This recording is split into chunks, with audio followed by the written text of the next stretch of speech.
Welcome to Relaxing Subjects. Tonight, we are going to slow down together and spend some time with one of the oldest maps of the mind ever drawn. A Buddhist image of why we suffer and why that suffering keeps coming back, turning over and over like a wheel.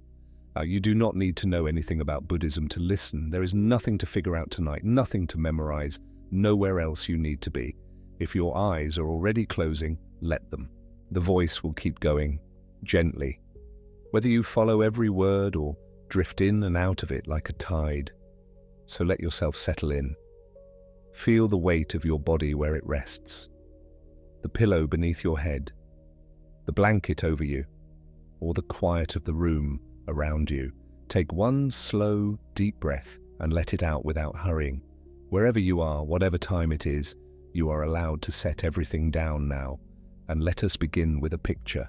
Imagine a great circle painted in old colors on the wall of a monastery, the kind of image a traveler might have stood before 500 years ago, holding a lamp, trying to understand the shape of their own life. This circle is called the Bhavacakra. In English, it is most often named the Wheel of Life, or sometimes, more precisely, the Wheel of Becoming. Becoming, because it shows not a single life, but the endless process of one thing turning into the next, again and again, the way one moment becomes the next moment without ever quite stopping. It is a wheel divided into rings like the rings inside an old tree trunk, each one telling part of the same story. And tonight, we are going to walk slowly inward from the outer rings toward the very center. Because the answer to our question, why we keep suffering, is hidden right at the heart of it, in the smallest part of the picture, painted there for anyone patient enough to look. So let us go to that center first. Let us go to the hub. At the exact middle of the Wheel of Life, in the small round center where the spokes of a wheel would meet, there are three animals. They are arranged in a circle, chasing one another, and each one is biting the tail of the animal in front of it.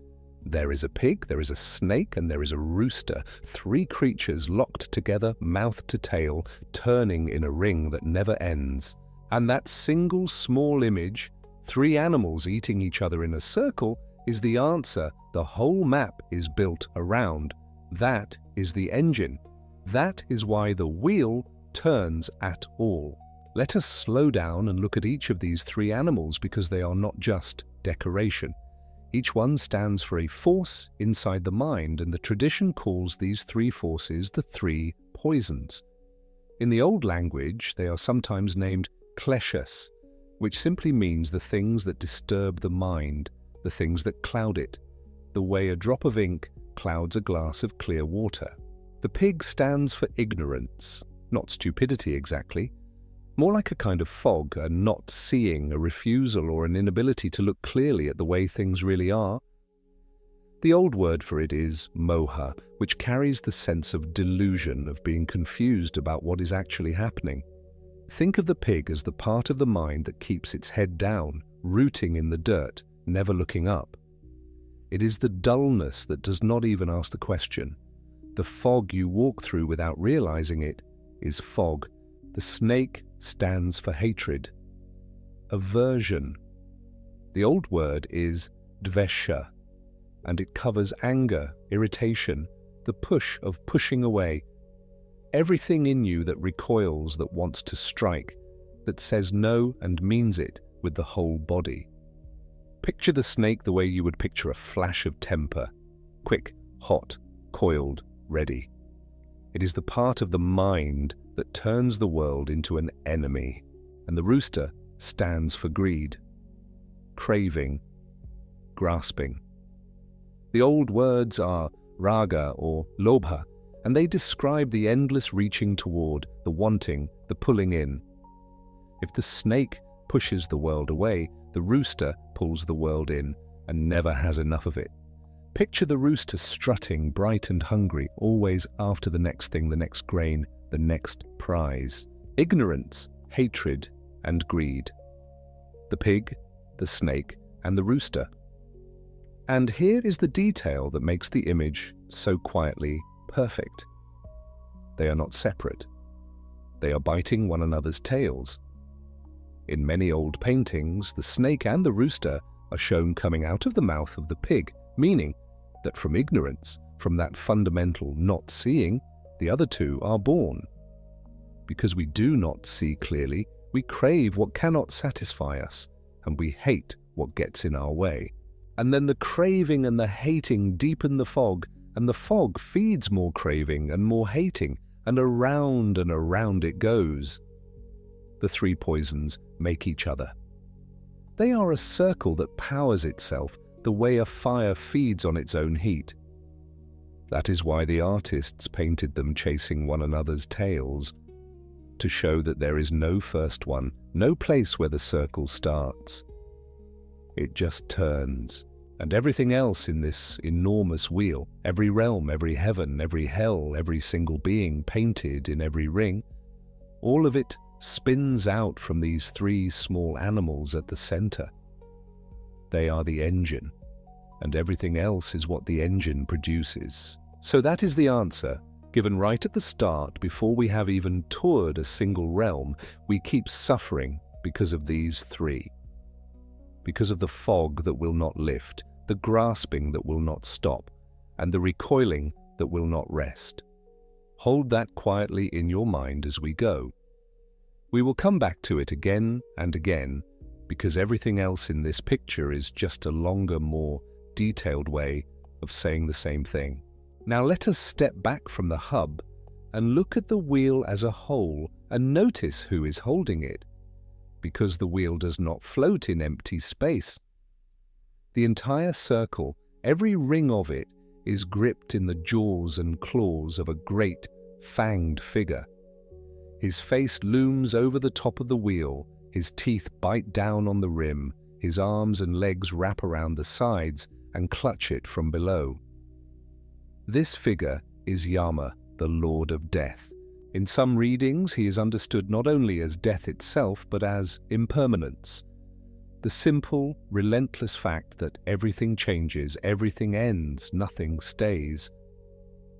Take a moment with that image, the whole of existence. Every realm we are about to visit, including the highest and most beautiful of them, held in the mouth of death like something about to be swallowed. And this is deliberate. The artists are telling you something the moment you walk up to the wall, before you have learned a single name. They are telling you that there is no place inside this wheel, not one, that escapes death. Not the lowest, suffering realms which you might expect, but also not the heavens. Not the realm of the gods with their cosmic lifespans and their endless pleasure. Even paradise in this map is held in the jaws of death. Even the most fortunate rebirth ends. Nothing within the cycle is a permanent refuge.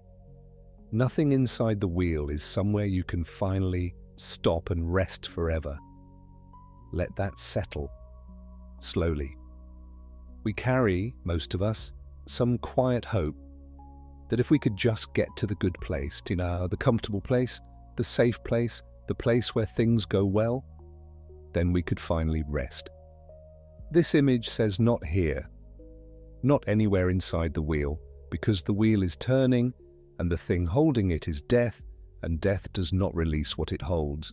But, and we will return to this, so let it be a small seed planted now, the picture is not only despair, there is a figure who stands outside the wheel, beyond the jaws of death, and he is pointing.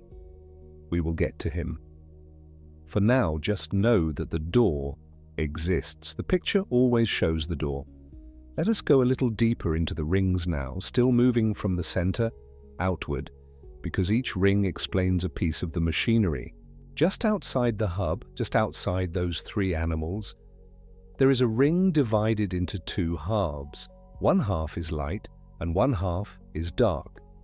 On the light side you see figures rising, moving upward, their faces calm, sometimes shown ascending toward the higher realms. On the dark side you see figures falling, being dragged downward, sometimes bound, sometimes naked, sometimes pulled by their feet into the depths.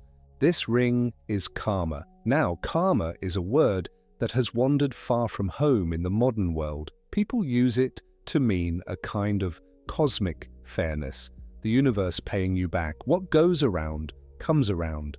But here, in this map, it means something more precise and more mechanical. Karma simply means action and the consequences that action carries. It is the law that your states of mind and the deeds that flow from them have weight, and that weight sorts you. The light half and the dark half are showing you the sorting mechanism, the way beings are carried upward by wholesome actions and clear states of mind, and dragged downward by harmful ones and clouded ones. So picture it like this. The three poisons at the center are the engine. The karma ring around them is the conveyor belt. The poisons drive the action. The action has consequences. The consequences carry the being up the light side or down the dark side, into one realm or another. It is not a judge handing down a sentence. There is no figure on a throne deciding your fate. It is closer to water finding its level. A mind heavy with anger sinks toward the heavy burning places. A mind light with kindness rises toward the lighter ones. The wheel sorts you by what you are, by the weight of what you have done, and the quality of the mind you did it with. And this matters enormously for everything that follows, so let us pause on it. There is no warden in this prison. The suffering of the lower realms is not punishment inflicted from outside by someone angry with you. It is consequence. It is the natural settling out of cause and effect, the way a stone dropped in water sinks and a feather drifts. We will see this again most sharply when we reach the hells, which surprise almost everyone who comes to them expecting one thing and finding another. But hold the principle now. This whole system runs on cause and consequence, not on judgment.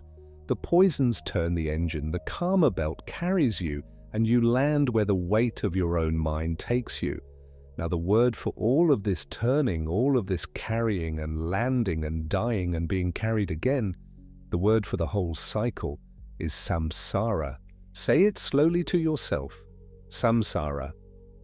It is a beautiful word, and its literal meaning is even more beautiful and a little sad. Samsara means wandering, flowing on.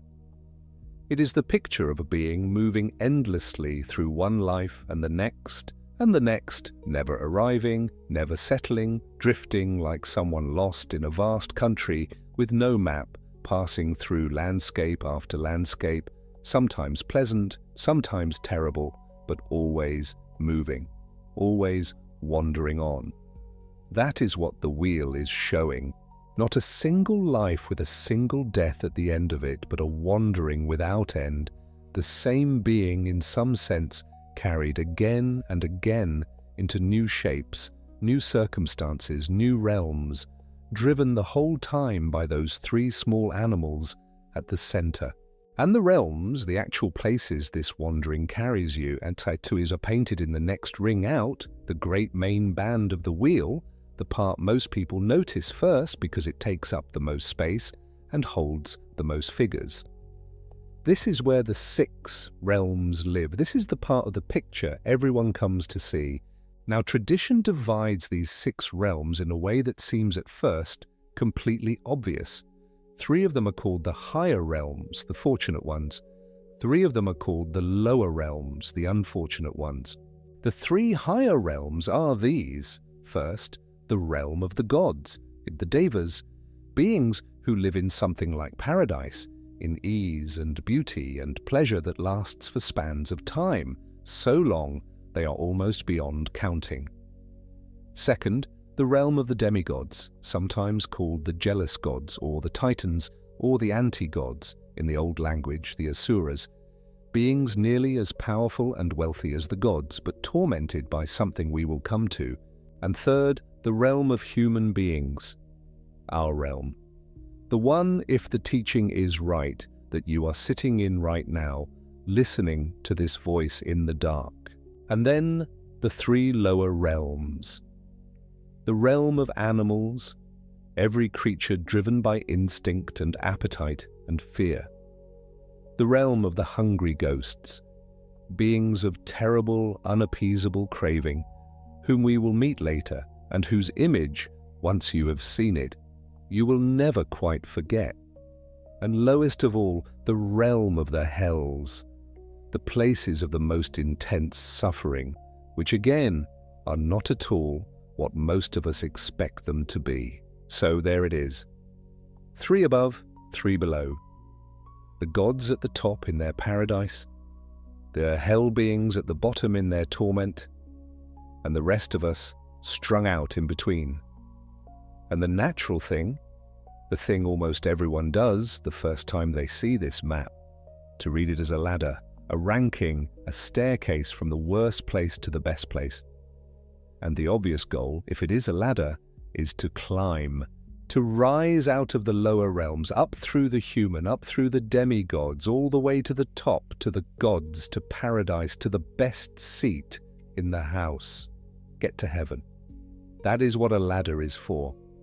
And here is where this map turns quietly and becomes something far stranger and far more interesting than a ladder. Because that is not what it is. That is not what it is at all.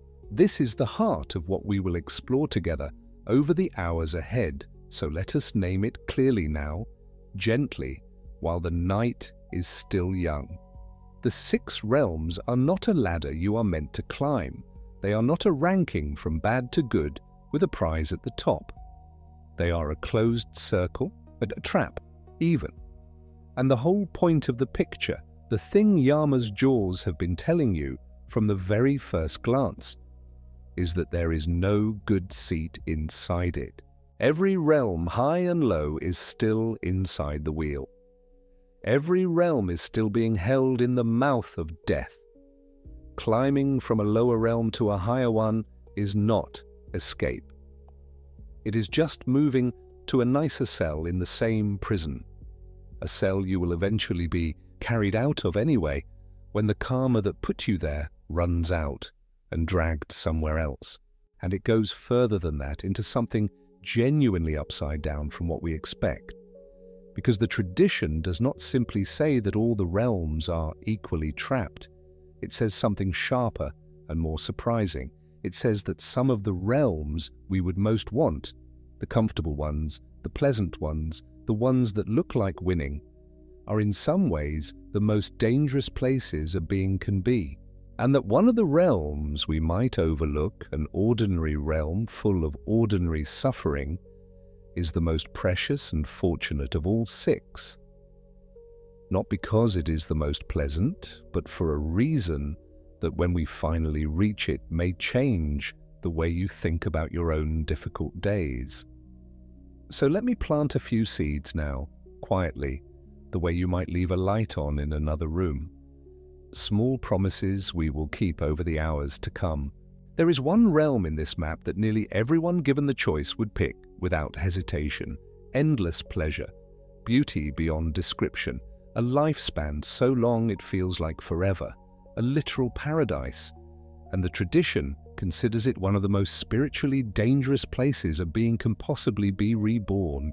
We will go there soon, into that paradise, and we will see exactly why the wise are not in a hurry to get there, and why the death of a god is described as one of the most sorrowful things in all of this cosmology.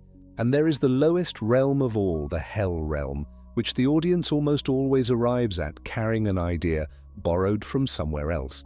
The idea of an eternal punishment, a fire that never goes out, a sentence with no end, handed down by an angry judge. And the Buddhist hell, when we finally reach it, has a feature that no eternal hell has. It has a door. It has an exit. It ends. We will sit with why that single difference changes everything about what suffering means. And there is the realm you are in right now, this very ordinary human realm, which the tradition calls against all our intuition the most precious and fortunate of the 6. And there is a strange and lovely story the Buddha is said to have told to show just how rare it is. A story about a blind sea turtle surfacing once every 100 years in a vast and empty ocean. We will get there. And when we do, I think you will understand why a tradition that takes suffering so seriously could still call this difficult human life the luckiest place to be. For now, though, let us just rest for a moment with the shape of the whole thing before we begin to walk through it realm by realm. Picture the wheel one more time, complete. At the very center, the three animals, the pig, the snake, the rooster, ignorance, hatred, and greed, biting one another's tails, the engine that never stops. Around them, the ring of light and dark, the sorting belt of karma, beings rising and beings falling. Around that, the great band of the 6 realms, the 6 countries of this endless wandering, 3 above and 3 below. And around all of it, the outermost rim, which we have not yet looked at, a ring of 12 small scenes that we will come to in time, 12 links in a chain that explains, step by patient step, exactly how this whole cycle keeps perpetuating itself, why the landing keeps happening, why the wheel will not stop turning on its own, and the whole vast circle held, every ring of it, in the jaws of death. And then, outside it all, standing free beyond the reach of those terrible jaws, the figure who is pointing away from the wheel, pointing at the moon in some paintings or at a small text, or simply outward beyond the frame, towards something the wheel does not contain. He has been there the whole time. He is in the picture from the very beginning. And what he is pointing at is the only thing in this entire map that is not a realm, not a rebirth, not another turn of the wheel. He is pointing at the way out. But we are getting ahead of ourselves, and there is no need to hurry. The night is long, and the wheel turns slowly.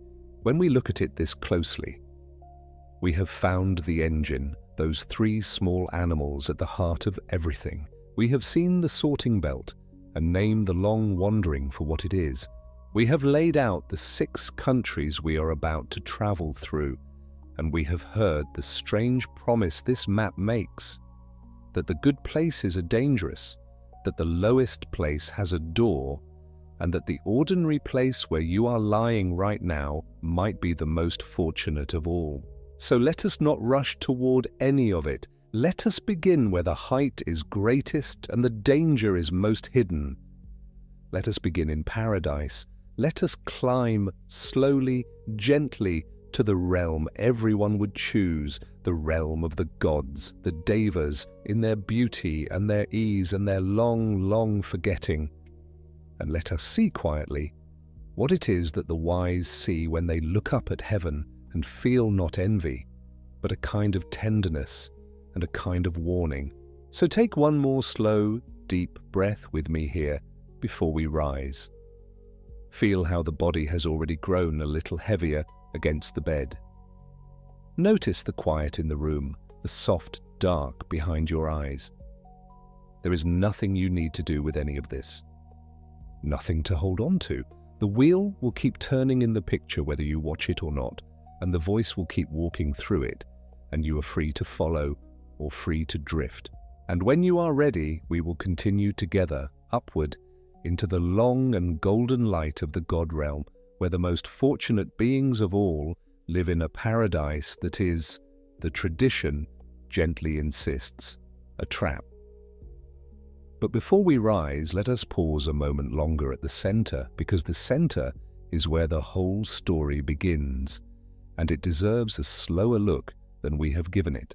3 animals, a pig, a snake, a rooster, each one with its teeth in the tail of the one ahead, turning in a small, endless circle at the very hub of the wheel. The pig is moha, which we can call ignorance, or delusion, or simply not seeing. The snake is dvesha, which is hatred, or aversion, the pushing away of what we do not want. And the rooster is raga, which is greed, or craving, the reaching out toward what we do. These three are called the kleshas, the poisons, and the picture is telling us something very plain. The reason the wheel turns is not some great cosmic machinery off in the distance. It is these three small creatures biting and circling, never stopping, here at the heart of it. And notice how they hold each other. The ignorance feeds the craving, and the craving feeds the hatred, and the hatred deepens the ignorance, and around they go. You cannot pull one out without touching the others. That is why they are drawn this way, mouth to tail, a closed loop. They are not three separate problems. They are one motion wearing three faces. This is the answer the map gives to the question we came here with. Why do we keep suffering? Not because we are being punished, not because some judge has sentenced us.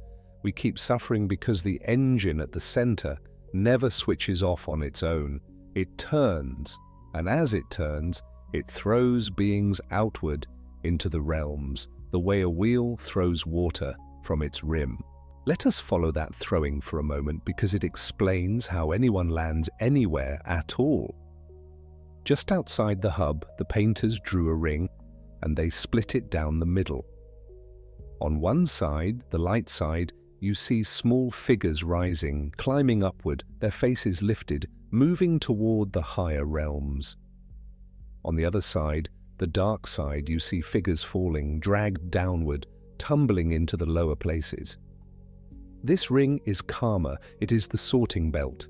The actions of a life, the quality of a mind, the long momentum of what we have done and what we have wanted, all of it gathers here and decides which way a being goes. Up into the light, down into the dark. There is no one standing at the gate choosing for us. The choosing was made slowly by the life itself. And the word for all of this turning and being thrown and landing and dying and being thrown again is samsara. It is an old word and it means, very simply, wandering, flowing on.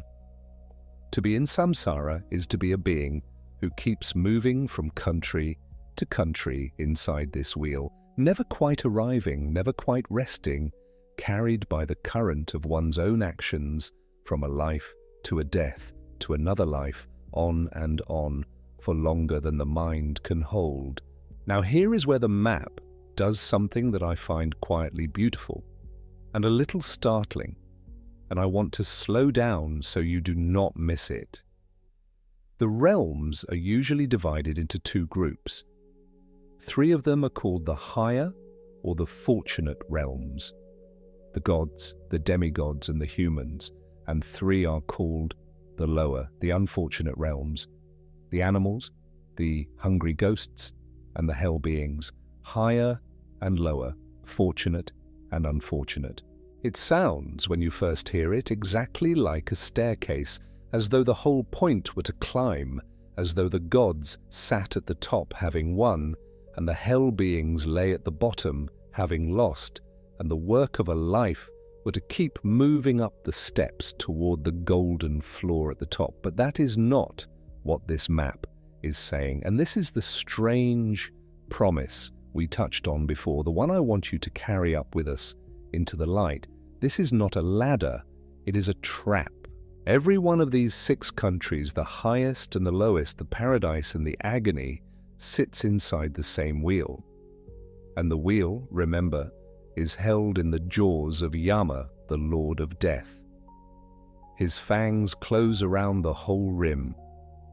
His claws grip the top and the sides. Nothing inside that grip escapes him. Not the hell beings which we might expect. And not the gods either, in all their beauty, in all their long ease. The heavens die, the paradise ends.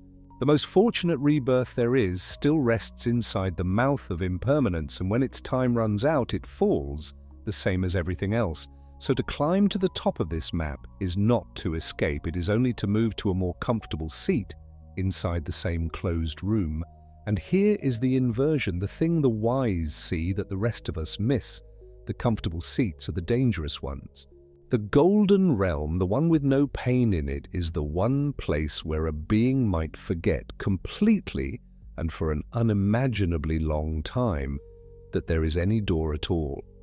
The suffering that we spend our whole lives trying to delete. Buddhism looks at that suffering and sees the one thing that ever makes a being look up and ask whether there is a way out. Hold that lightly, we will walk all the way into it. For now, let it sit beside you in the dark, 3 quiet questions the map has opened and has not yet answered. The realm that everyone would choose may be the worst place to be reborn. The lowest realm, the place of fire and ice and torment, is not forever. It has an exit.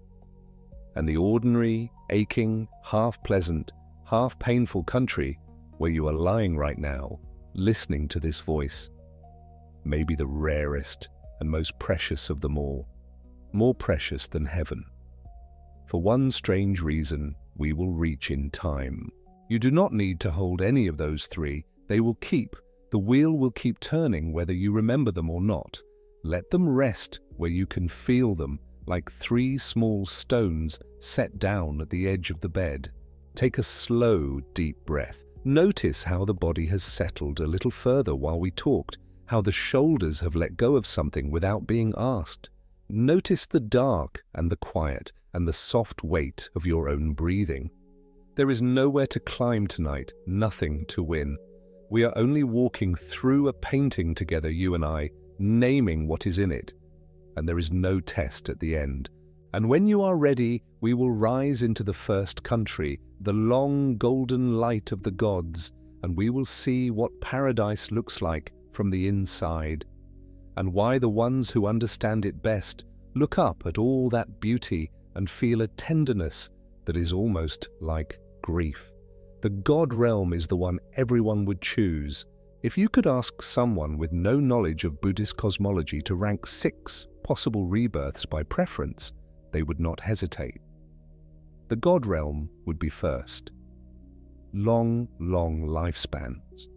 Described in the old texts as cosmically extended, vast beyond ordinary reckoning, hundreds of thousands of human years compressed into what feels, from the inside, like an afternoon of endless light.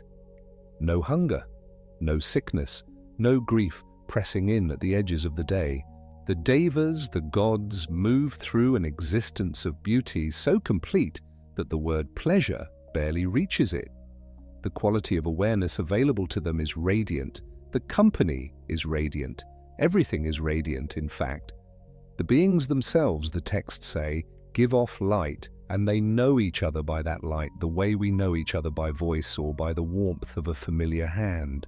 And Buddhism looks at this paradise and says, be careful. Not in the way a suspicious parent warns a child away from something good. In the way someone who has watched this particular movie before leans over and says quietly, the ending is not what you think. The God realm is not a warning about pleasure the way certain traditions warn about pleasure, as if joy were itself a moral failing. The teaching is subtler and stranger than that. It is about what pleasure does to urgency. It is about what happens to the searching mind when the searching stops being necessary. Think of it this way, the mind that reaches for liberation. The mind that genuinely asks whether there is a way out of the turning wheel. The mind that sits still long enough to see through the 3 poisons at the hub. That mind needs a kind of friction to exist. Not constant agony, but some roughness. Some gap between what is and what could be. The questioning mind is born from a certain quality of dissatisfaction, the kind that is awake enough to be uncomfortable, uncomfortable enough to look, looking enough to eventually see. In the God realm, that friction is gone, not suppressed, not avoided, simply absent, the way cold is absent from a room that has been warm for so long that the concept of cold has stopped meaning anything. The devas do not resist the teaching. They are not hostile to it, not angry at it, not committed enemies of liberation. They are simply somewhere else entirely, somewhere so thoroughly occupied with the textures of celestial ease that the question, is there a way out of this cycle, simply does not arise. Because why would it? There is a human parallel that is easier to feel than to describe. Think of a time when your life was genuinely comfortable. Not numbed, not suppressed, but actually, honestly, quietly good. Enough money, a relationship that held, work that made some kind of sense, health that was not something you thought about. In that time, did you sit quietly and contemplate the nature of impermanence? Did you feel the wheel turning? Did you reach for the deeper questions about suffering and its cessation?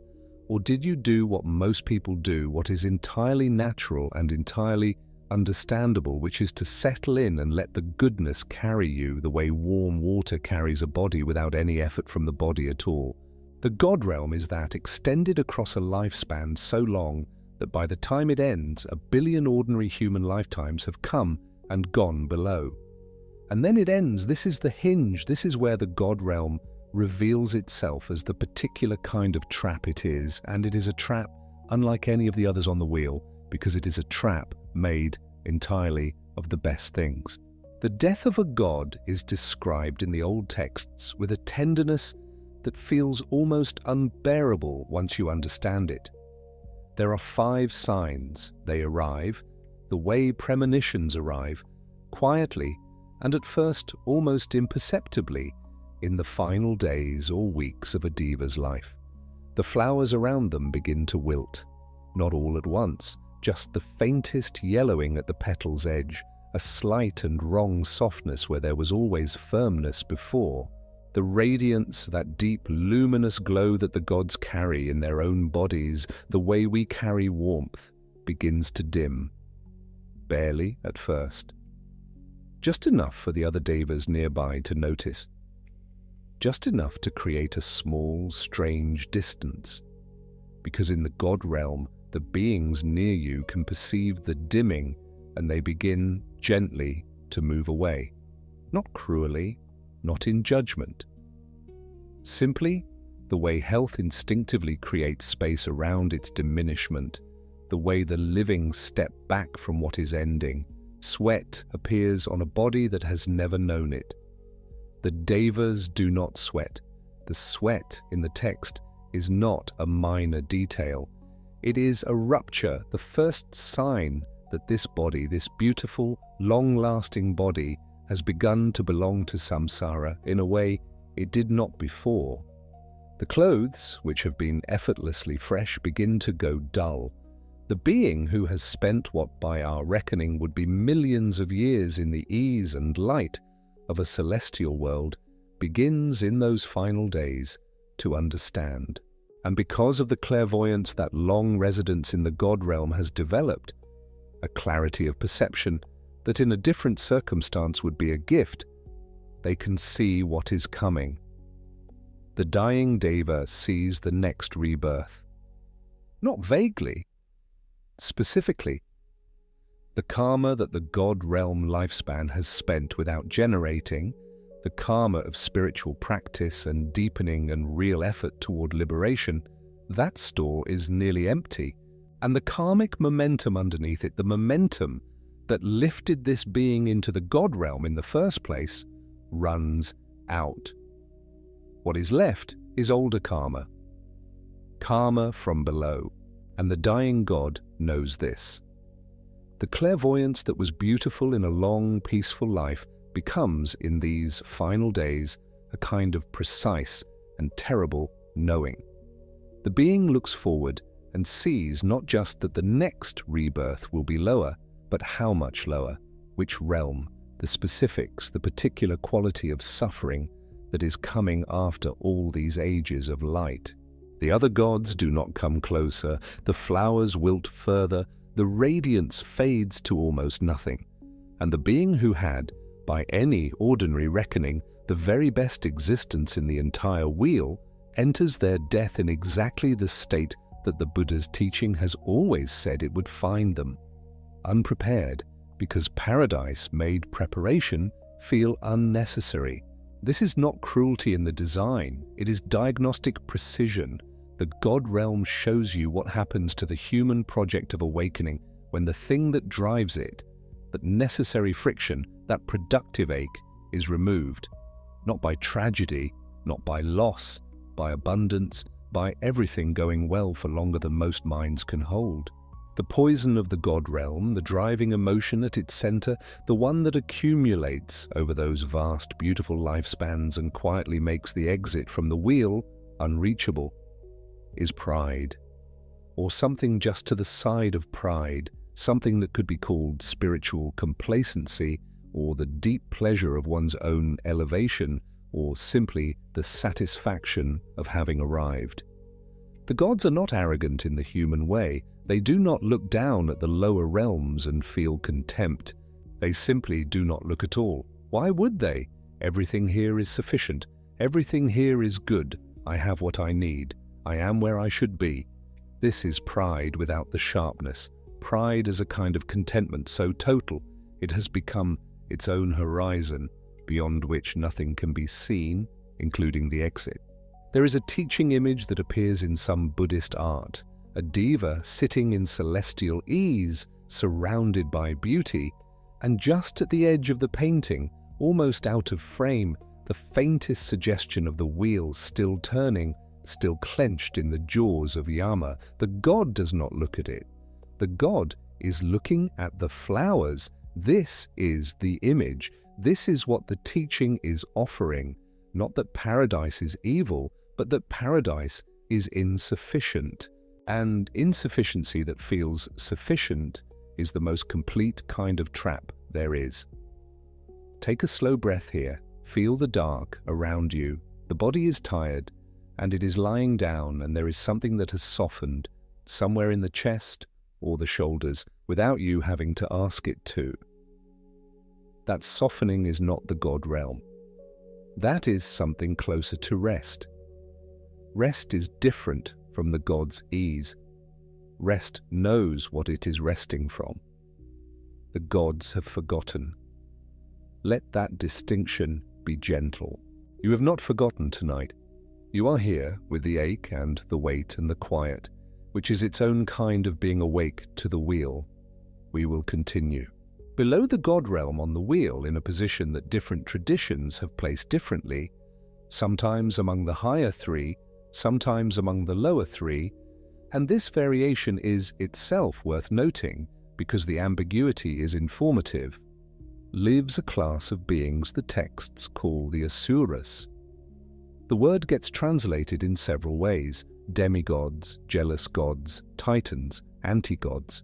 None of the English translations quite holds the whole meaning, but jealous gods is the one that comes closest, because jealousy is the center of everything the asura is and does and suffers. The asuras have power. This needs to be said clearly, because the mistake is to imagine them as weak or lacking. They are not lacking. They have wealth, strength, pleasure, and a kind of vitality that most realms below them would find staggering.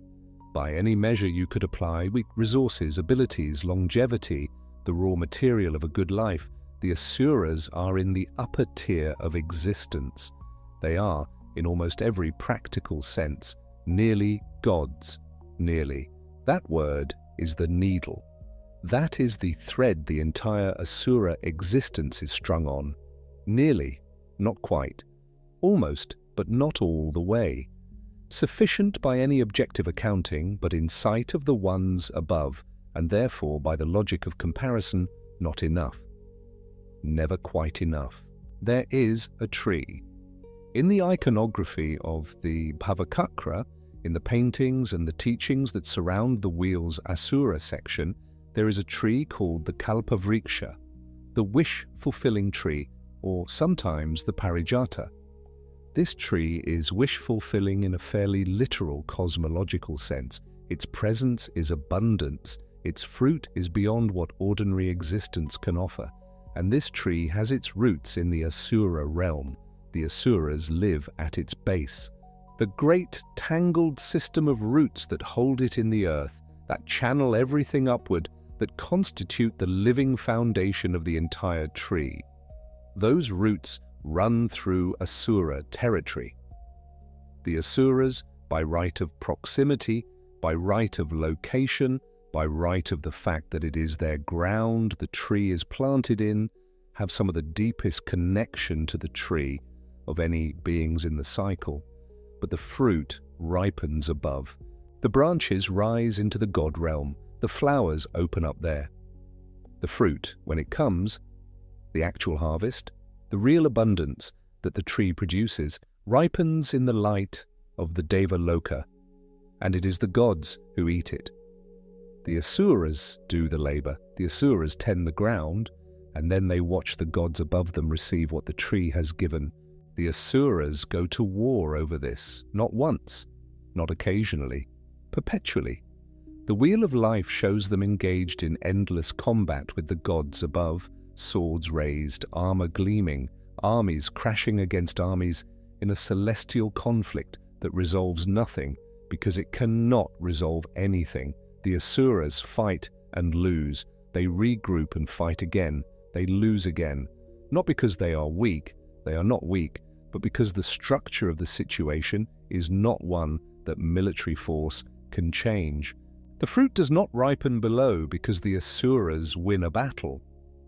The fruit ripens where it ripens in the realm above, and all the fighting in the world cannot move it. Think about how modern this is. Think about the specific quality of suffering that is the asuras, not hunger, not ignorance, not physical torment, but the torment of almost having, of being in clear sight of what you want and watching someone else hold it. The asura's suffering is comparison suffering. It is the suffering of someone who would be fine, genuinely fine, even content, if they could not see above them, but they can see above them. And what is above them is better. Not impossibly better, not categorically different, but better in the specific, grinding, unbearable way that one person's salary is better than yours, or one person's life seems to have the ease that yours keeps almost reaching. The social media parallel is not subtle, and it does not need to be. The asura realm is the mind of someone scrolling, not someone in real deprivation, not someone in crisis, not someone who has nothing, someone who has quite a lot, who by any reasonable measure is doing all right, and who cannot stop looking at the adjacent, the neighboring, the person one bracket above, the life one step further into the light. The asura is not suffering from lack. The asura is suffering from visibility, from the specific pain of being able to see the fruit hanging just above in someone else's portion of the sky. The poison of the asura realm is jealousy, which in Buddhist analysis is not simply envy, not just the wanting of what another has, but something more energetically active, paranoid ambition, competitive hostility, the mind that organizes itself around comparison and winning, and the sense that another's success is at some level an injury. Dvesha, aversion, hatred, runs through the asura realm in a specific form, not the raw, consuming hatred of the hell realms, but a directed, personal, relational hatred. The hatred of being passed over, the hatred of the other's ease in receiving what you feel you labored for. And note what this does to the asura's existence. They have power, but it is used in war. They have resources, but they are spent in conflict. They have nearly everything required for a life that might contain some peace, some genuine rest, some quality of experience that was not defined against another's experience, and they cannot access it because the entire field of perception is oriented upward toward what the gods have, toward the tree whose fruit they cannot quite reach. The fighting keeps them from ever being still enough to notice what they already are.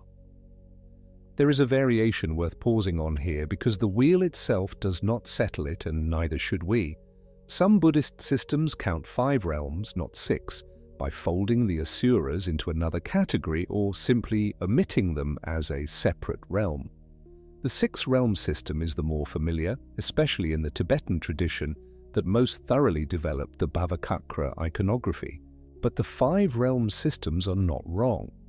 They represent genuine internal variation within the tradition, and the variation is itself informative. Because what does it mean that the asuras are hard to categorize? That they slip between the higher and lower realms depending on which system you are consulting? It means the asura is the being of the threshold, the almost, the one who hovers at the boundary between the fortunate and the unfortunate rebirths, who could go either way depending on which quality of their existence you emphasize. By their resources nearly a god, by their consuming jealousy already halfway to a worse fate. The asura is the being for whom the category itself is unstable, and the instability is the teaching. Where you are on the wheel is not determined by your circumstances alone.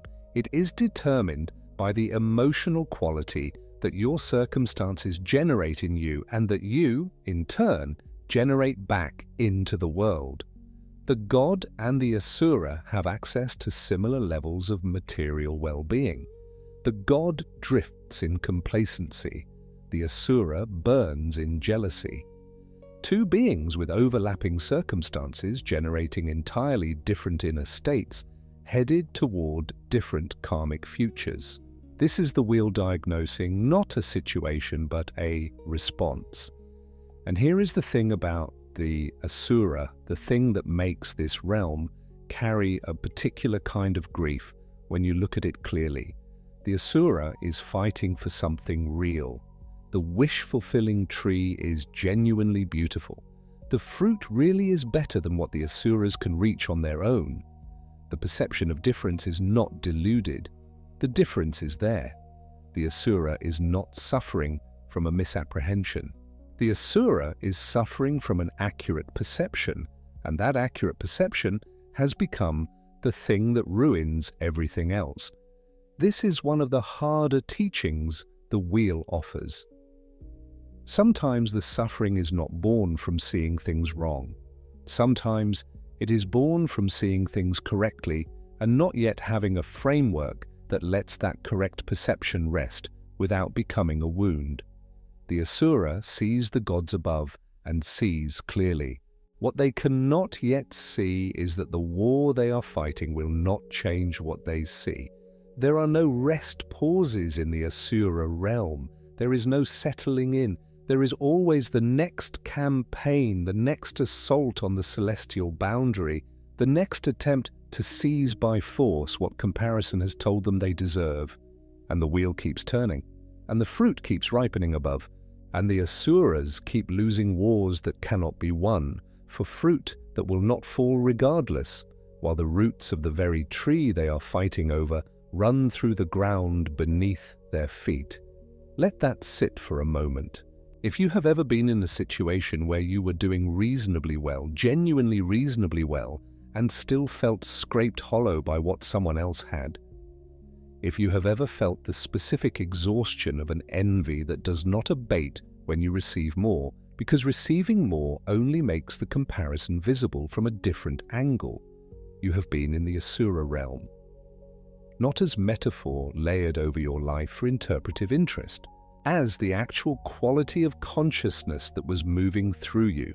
That state was real. It was not a character flaw. It was one of the 6 driving emotions, the ones that keep the wheel turning, the ones the tradition has been naming and describing for 25 centuries, that sting, the ones the pig and the snake and the rooster are perpetually chasing at the hub. The snake at the center, dvesha, aversion, hatred, is the asura's inner driver. But in the asura, it does not look like rage. It looks like ambition. It looks like effort. It looks from the inside almost like righteousness. I should have what I have earned, and I have earned more than I have been given. The poison, when it wears the costume of justice, is harder to see, which is part of why the asura keeps fighting. They are not wrong that the tree is beautiful. They are simply unable to see that the fighting is the thing that keeps the fruit out of reach, not the gods hoarding of it. This is also a teaching about what Buddhism means by a realm being driven by a particular poison. It does not mean that every being in that realm is transparently, cartoonishly, in the grip of that emotion. It means the emotional logic of the realm, the structure of the suffering, the shape of the trap, is organized by that poison. The asura might not feel jealous every moment. The deva might not feel proud every moment. But the poison is what the system is running on underneath, the way a river moves toward the sea, even when the surface is calm and the current invisible. The suffering is structured by the poison, even when the poison is not visible at the surface. Take a slow, deep breath. The body is heavy now in the way bodies become heavy when they have been lying still long enough and the mind has been moving slowly through large, quiet ideas. There is something almost like the God realm available right here.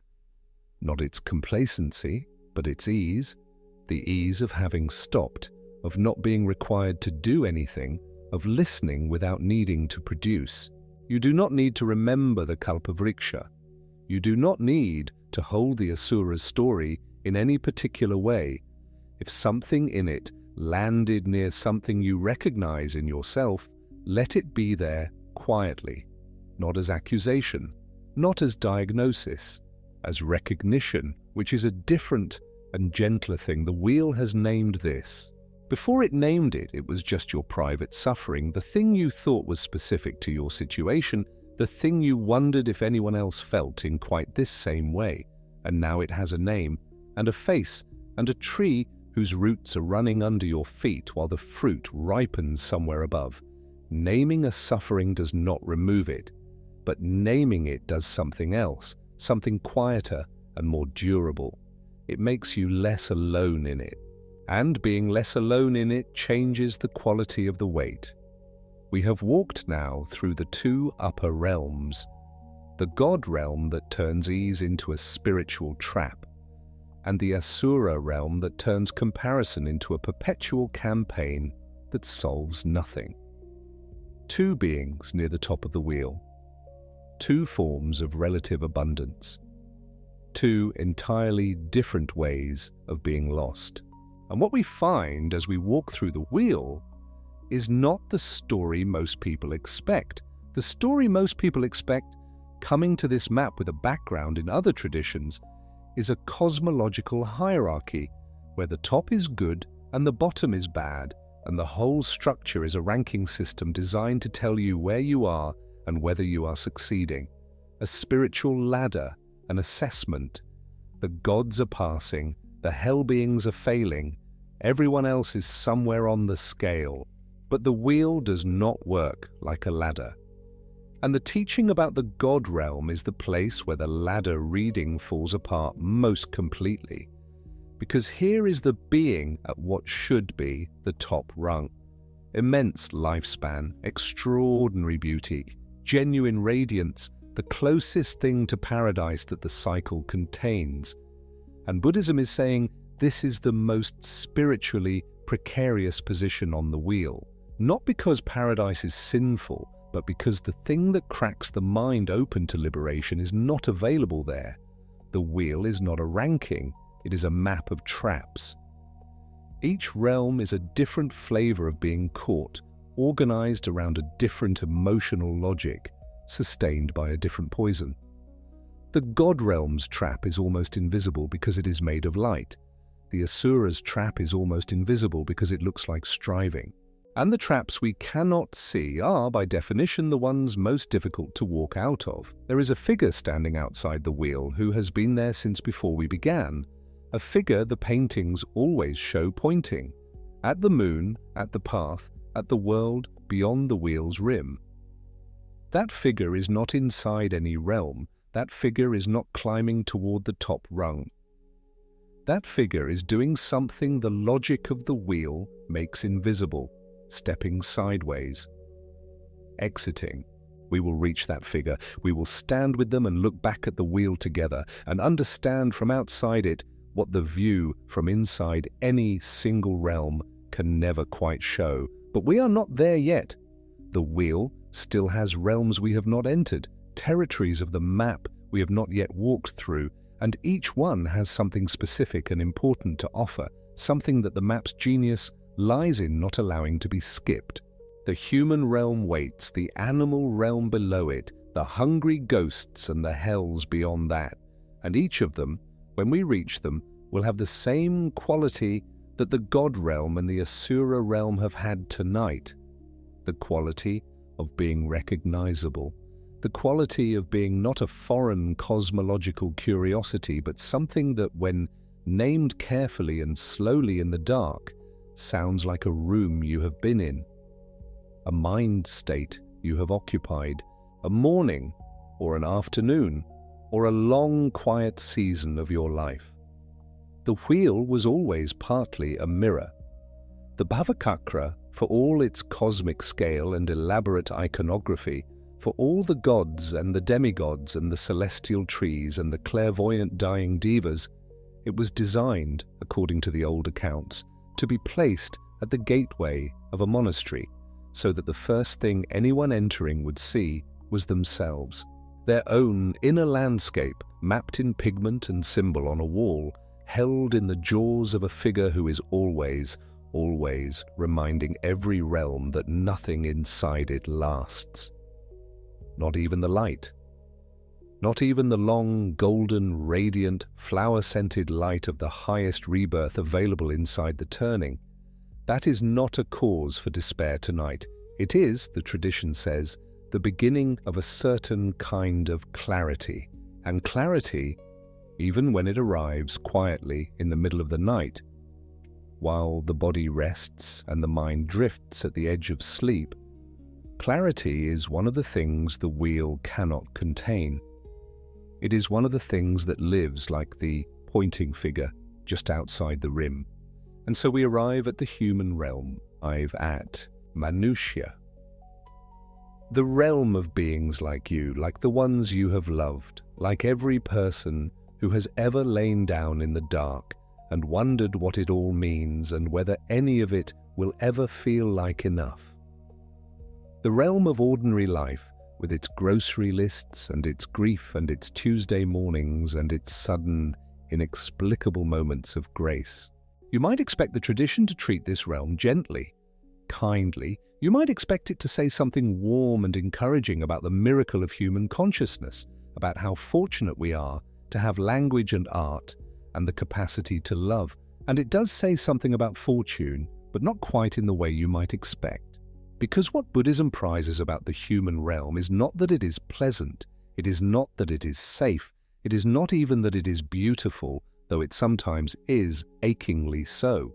What the tradition prizes about the human realm is that it contains exactly the right amount of suffering.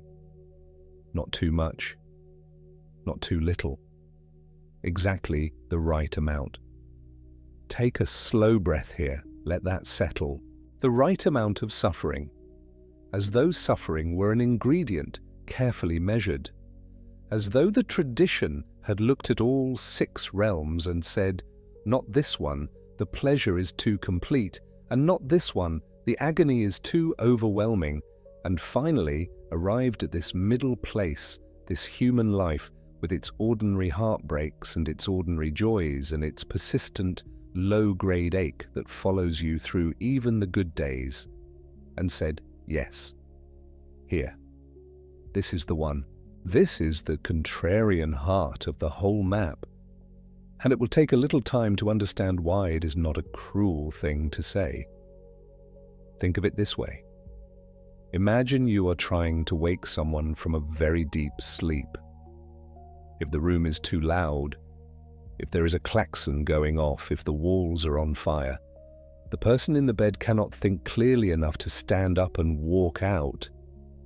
They are overwhelmed. The noise and the heat consume everything. They cannot plan, cannot reason, cannot find the door.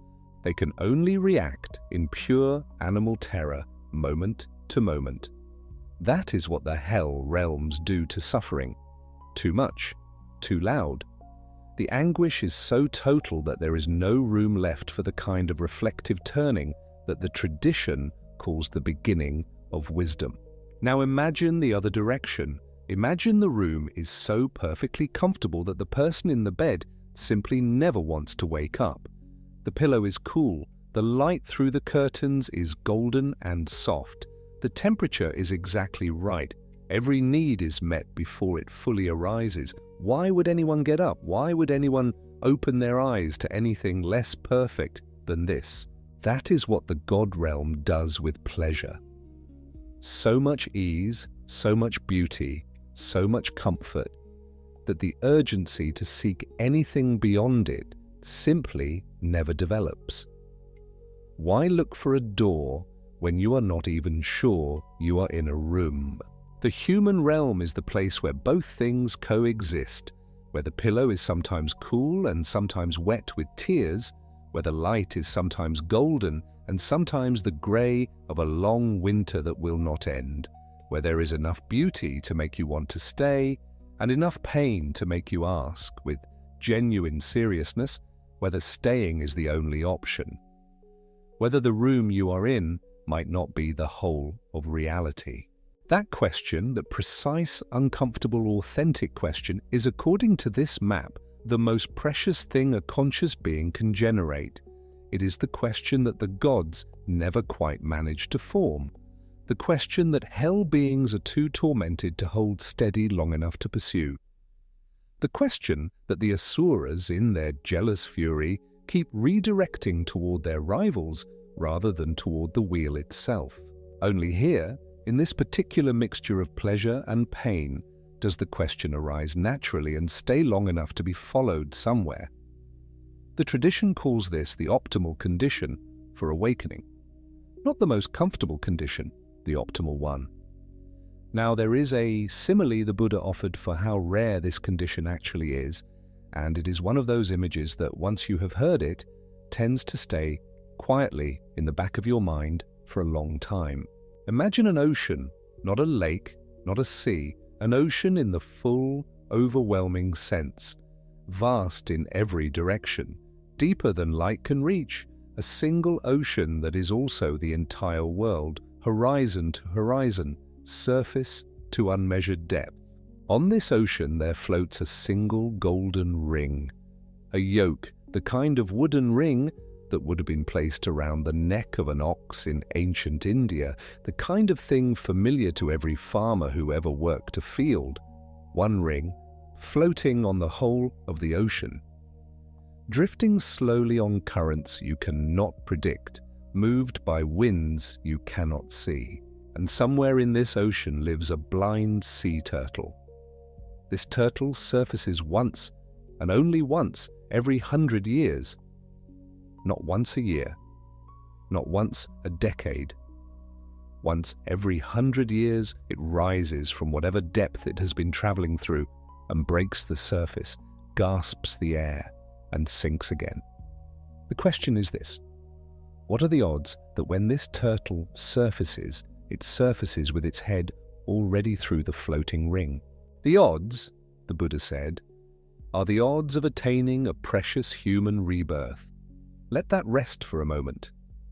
The vastness of the ocean, the single ring drifting, the turtle surfacing once in 100 years, the almost unimaginable improbability of the alignment. And then the claim, you, here, now, in this body, with this mind that can hear these words and follow their meaning and choose, however slowly and imperfectly, how to respond to them. You are the turtle with its head through the ring. This is not meant as a compliment, or rather, it is a compliment of a very particular and serious kind. It is the tradition saying that whatever you are going through tonight, whatever weight you carried into this darkness with you, whatever weariness or grief or confusion or quiet despair, you are also in possession of something statistically staggering. A combination of conditions so rare that the comparison the Buddha reached for was not a lottery ticket or a rare gem, but an event so cosmically improbable that our ordinary intuitions about chance simply break down in trying to hold it. You do not need to feel lucky to understand that the tradition considers you so, and there is more to this rarity than just the improbability of human birth in general. The Lamrim literature, the Tibetan stage of the path teachings, the great instructional lineage that maps in careful detail the entire arc from ordinary confusion to awakening. The Lamrim distinguishes between merely being human and possessing what it calls a precious human rebirth. Merely being human, in this framework, is already rare. But the precious version is rarer still. The tradition specifies the conditions that make a human life genuinely workable as a vehicle for awakening, and it organizes them into what are called the 8 freedoms and the 10 endowments. The 8 freedoms are essentially the 8 situations you are not in. You are not reborn in one of the lower realms. You are not born in a time or place where no teaching exists. You have not been born with faculties so impaired that you cannot engage with the path. You have not arrived in a realm so defined by ignorance or torment that the possibility of reflection is simply unavailable to you. The 10 endowments are the positive conditions: being human, being born in a place where the teachings can be encountered, having intact faculties and a mind capable of discernment, and several others that together amount to saying, you have been given the tools. Not enlightenment, not ease, the tools. The point of this elaborate accounting is not to make you feel either special or pressured. The Lamrim teachers are careful about this. The point is to counteract what the tradition sees as one of the central delusions of human life, which is the comfortable assumption that there will always be another chance, another lifetime, another moment, another season in which the conditions will be better, the mind will be clearer, the moment will be more ripe for genuine turning. The turtle and ring image is the tradition's answer to that assumption, not cruelly, not as a threat, but as an invitation to take seriously what you already have, because what you already have, measured against the full scale of what is possible across all 6 realms and across the nearly unimaginable reach of samsara's continuity, is genuinely extraordinary. Even tonight, perhaps especially tonight, when the body is still and the demands of the day have loosened their grip, and the mind has a little room to consider something larger than the next task. Now the tradition does name the primary poison of the human realm. And if you have been listening to the pattern, pride for the gods, jealousy for the asuras, you will perhaps already sense what it might be. Desire, craving. The Sanskrit word that appears most often in this mapping is kama or raga. The reaching, the wanting, the persistent sense that fulfillment is always just ahead in the next thing, the next accomplishment, the next relationship, the next version of yourself. There is something almost affectionate in this mapping. If you sit with it long enough, the tradition is not condemning human desire. It is describing it with great accuracy. Human beings want. This is nearly the defining characteristic of the realm. We want warmth, connection, meaning, comfort, beauty, understanding, love. We want our pain to have been worth something. We want the people we have lost to still be somewhere, somehow. We want the morning to come and the morning to be good. This wanting is not a flaw, but it is also, when unexamined, the mechanism that keeps the wheel turning, because wanting becomes craving, and craving becomes grasping, and grasping becomes the force that pulls us back into the cycle, reaching for the next thing, the next life, the next moment that will finally be enough. Take a breath. Notice the body. Notice what the body wants right now at this quiet hour. Warmth, perhaps. Rest. A sense of being held by something larger than the ordinary. Even this, even the very gentle wanting of this moment, is the human realm's signature. Its beauty and its trap, held in the same soft breath. The 8 sufferings are the tradition's careful inventory of what human life contains, not as a list to fill you with dread, as an honest accounting that the tradition believes paradoxically leads to relief, because one of the strange qualities of suffering named clearly and without flinching is that it becomes, at least a little, less isolating, less like a personal failure, more like the weather of this particular realm which everyone here is experiencing in one form or another, on one day or another. Birth is named first, not because it is the worst, but because it is where the suffering of the human realm begins, before we are even conscious of beginning. The tradition pictures birth as inherently disorienting, even anguishing, the movement from one state to another, the shock of arrival in a world already in motion, already full of conditions and circumstances and forces that predate you by immeasurable time. Aging follows, the gradual, undeniable, sometimes graceful, and sometimes brutal transformation of the body over time. The way the face changes in the mirror, the way the knees remember old weather, the way the things that were once effortless begin to ask for more. Sickness, the vulnerability of having a body at all, the way illness can arrive without invitation and rearrange everything you assumed was stable, the helplessness of it, the way it strips away the comfortable illusion that the body is simply ours to command. Death, named plainly and without embellishment. The ending of this particular configuration of conditions, this particular mind, in this particular form. The tradition is not shy about naming it, and then the sufferings that are less about the body and more about the heart. Separation from what one loves, the losses we do not choose, the partings, the endings, the people and places and seasons of life that simply stop being available. Union with what one hates. The impossible situations, the circumstances we cannot escape, the relationships that constrain, the conditions that bind without asking permission. Not getting what one wants. The gap between reaching and finding, between longing and arrival, the space that desire creates and cannot close. And then the final entry in the list, which is the most philosophical and perhaps the most difficult to hold, the suffering inherent in the 5 aggregates, in clinging to a self. The tradition is pointing here to something subtle and important, that the very structure of experiencing yourself as a separate, persisting entity involves a kind of fundamental friction. Not because you are doing anything wrong, but because the self you are clinging to is, on the tradition's account, not quite the fixed and permanent thing you take it to be. And the energy of maintaining that assumption, of organizing experience around a center that the tradition says is more like a river than a stone, that energy has a quality of effort in it, a quality of low-grade strain that runs underneath everything else.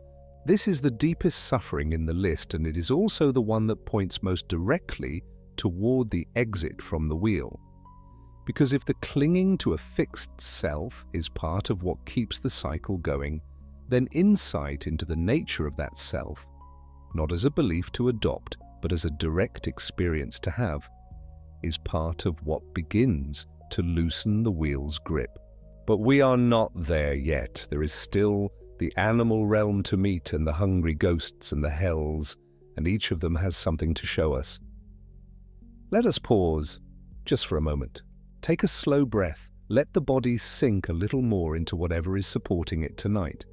You do not need to hold any of what we have just walked through, the turtle and the ring, the 8 sufferings, the careful rarity of this particular human configuration. You do not need to remember the names or the numbers. If something touched you, let it rest there, gently. That is enough. That is more than enough. When you are ready, we will continue. Below the human realm, the Bhavacakra places what the tradition calls the Tiryagyoni, the animal realm, And if you have been following the thread of how each realm maps to a particular emotional poison, then the animal realm's poison will feel like a kind of completion, a closing of a circle, because the animal realm maps to moha, to ignorance, to delusion. The pig, the same pig that sits at the very center of the wheel, biting the tail of the snake, driving the whole cycle. Its corresponding realm is the animal realm. The realm of beings who live entirely within instinct, reflex, and the present moment of appetite or fear. This needs to be understood carefully because there is a version of this mapping that is unkind to animals in a way that misses the point entirely. The tradition is not saying that animals are lesser beings in some absolute moral hierarchy, that they are inferior or unworthy of compassion. The Buddhist teaching on compassion is explicitly inclusive of all sentient beings, and the animal realm is not outside the circle of that care. What the tradition is naming is something specific to the structure of consciousness in this realm, or at least in the psychological reading of the realm, to a particular quality of mind that some states of human experience also fall into. The animal realm is characterized by the absence of the reflective capacity that the human realm, at its best, in its most precious form, possesses. Animals, on this account, live largely without the ability to step back and examine their own experience. They move through the world guided by sensation and reflex. They eat when hungry, sleep when tired, flee when threatened, reproduce when the season turns. There is in this description a kind of rawness and immediacy that is sometimes romanticized from the outside, and there are genuine moments of grace in how animals inhabit the world. A dignity, a simplicity, a presence that the human mind, with all its commentary and self-narrative, sometimes envies. But the tradition is not romanticizing it. It is naming the limitation plainly. The animal, on this account, cannot ask why it is suffering, cannot turn suffering into inquiry, cannot hear a story about a blind turtle and a golden ring and feel something shift quietly in the chest. The moment of potential reflection simply is not available, and so the animal realm's primary characteristic, alongside the physical suffering of being prey, of being owned and used, of being cold or hungry or frightened without any narrative to hold the fear, alongside all of that is the suffering the tradition sometimes calls the suffering of stupidity. A harsh translation, a more honest one might be, the suffering of not being able to understand one's situation, of being unable to communicate distress in a way that reaches through to another kind of consciousness, of being inside a life that you cannot, even in principle, step back and examine. In the psychological reading that Chogyam Trungpa and others have taught, this state is recognizable from the inside as a particular quality of human mind that sometimes arises. It is the state of going through the motions without quite being present to them. The state of moving through a day guided entirely by habit, appetite, and the avoidance of discomfort, without ever quite surfacing to the question of whether this is what you actually want to be doing, whether the life you are living is the one you are choosing, whether there might be something worth waking up for that your current trajectory is taking you away from rather than toward. It is not stupidity in the sense of intelligence. It is something closer to willful or habitual not looking. The head kept down. The gaze fixed on the immediate. The horizon never consulted. This state can coexist with a great deal of cleverness and even with worldly success. The animal realm, in its psychological form, is not about being unintelligent. It is about the particular flavor of consciousness that does not look up, that moves from one task, one hunger, one fear to the next, efficiently and without examination, and arrives at old age or illness or the approach of death without having ever quite inhabited the reflective capacity that the human realm is said to offer. The tradition does not name this to shame anyone who recognizes it. It names it because recognition is the beginning of the alternative. The pig at the center of the wheel bites because it cannot see the other animals. The animal realm perpetuates because the looking up is not available from within it. But the human realm, the realm just above it on the wheel, is defined precisely by the availability of the looking up, by the possibility of the question, by the presence of enough friction, enough longing, enough awareness of impermanence, your own impermanence, the impermanence of everyone you love, to make the question feel genuinely urgent. The animal realm and the human realm sit adjacent to each other on the wheel. And between them, the tradition suggests, is something slimmer than it looks.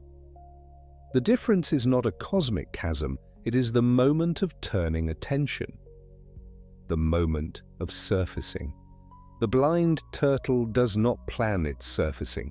It simply rises as it must, once in 100 years, toward the light. There is something in the animal realm's description that connects back to the wheel's hub in a way worth sitting with. The pig in the center represents moha, ignorance, delusion, the fundamental not knowing that underlies and enables the other two poisons. It is the first of the three, in some readings the foundational one, because without ignorance the snake and the rooster would have nothing to work with. Hatred and craving both require a misunderstanding of the nature of reality, specifically the misunderstanding that there is a solid, permanent, separate self whose interests must be defended, hatred, or whose needs must be insatiably filled, craving. The animal realm is, in this sense, the realm where the hub poison lives most nakedly, not yet inflamed into hatred, not yet wound up into desperate craving, just the base state of moving through the world without penetrating it, touching the surface of experience without going through to what the tradition calls its actual nature. And this is part of what makes the human realm so precious in the map's logic. The human realm is the realm where moha, that foundational ignorance, can be directly confronted, where the conditions exist for it to be seen clearly enough that it begins to loosen. Where the teachings can be heard and followed and tested in the laboratory of an actual life, with actual suffering, actual pleasure, actual loss, actual love. The animal realm is too close to the ground for that confrontation. The head stays down not because the beings there are bad or unworthy, but because the conditions for lifting it have not yet assembled themselves. There is one more thing worth naming about the animal realm, and it is the quality of predation. The tradition describes the animal realm as characterized by being prey and by being predator, by the consuming fear of being hunted and by the consuming drive to hunt, by servitude in many of its forms, being owned, being used, being worked until the body fails, by the suffering of being unable to communicate across the boundary between animal consciousness and human consciousness, the depth and reality of the experience being had. In the traditions where the 6 realms are also read as literal, as actual destinations of rebirth for beings whose karma has taken a particular shape, the animal realm represents a falling from the human, a karma of fundamental ignorance, of a life lived entirely in the service of personal appetite, without any opening toward the wider reality, expressed in the form of a rebirth where appetite is, once again, all there is. But the karma is not permanent. Nothing inside the wheel is permanent. And even within the animal realm, even within that condition of moha-driven existence, there are moments. Small, improbable, perhaps barely perceptible moments. A dog resting its head in a grieving person's lap. A crow pausing on a fence in the rain and tilting its head as though it has heard something. A whale surfacing in an ocean not quite unlike the one in the turtle simile and calling across enormous distances to others of its kind. The tradition does not make large claims about what is happening in those moments, but it does insist that all sentient beings in every realm carry within them something that is not finally reducible to the realm they currently inhabit. Something that makes even the lowest rebirth not the end of the story. Something that the Bhavacakra's design insists on by placing a Buddha figure just outside the rim, pointing, not at the higher realms, not at the heavens, but away from the wheel entirely. That pointing figure has been present since the beginning of this walk. We will return to it in time, but there are still realms to visit before we arrive there. The hungry ghosts with their impossible anatomy, their insatiable longing, the hells with their strange temporariness, their unexpected mercy. The two readings of the map, literal and psychological, held in deliberate tension, neither collapsing into the other. And then the way out. For now, let the animal realm settle. Let its image be what it is, and not exotic, not distant, not a cosmological curiosity from another culture. Let it be what the tradition intended it to be when it was painted at the gateway of a monastery for ordinary people passing through, recognizable, a quality of being in the world that most of us have inhabited, at least for a season. The head-down season, the moving through without looking up season, the season of appetite and avoidance, and the avoidance of the question. And notice, if you can, that you are not in that season right now. Right now, in the quiet of this particular hour, something in you has turned toward the question, has chosen, however gently, to listen. To be present to something larger than the immediate demands of appetite and fear. That turning, small and perhaps unremarkable from the outside, is what the tradition calls the characteristic movement of the human realm at its most precious. Not enlightenment, not achievement, not even particularly dramatic. Just the head lifting, the eyes opening, the turtle surfacing.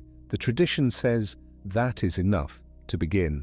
Take a slow breath. Let the body settle further into the night. Notice the quiet around these words. Notice that the wheel is still turning somewhere in the vast reaches of the map we have been walking through together. But notice also that you are here, on this particular spoke, in this particular realm, with all its suffering and all its improbable fortune. The hungry ghosts are waiting just below, and they have a great deal to show us about a kind of suffering that will be, when we arrive at it, deeply and uncomfortably familiar. But that is where the next part of the walk will take us. For now, rest here, in the human realm. In the ordinary, improbable, precisely calibrated middle ground of this particular life. In the realm where the question can be asked and followed, and perhaps, in time and with the right conditions and with the patient turning of attention toward what is actually here, answered. The blind turtle has surfaced. Its head is through the ring. The ocean extends in every direction, vast and indifferent, and full of currents it did not choose.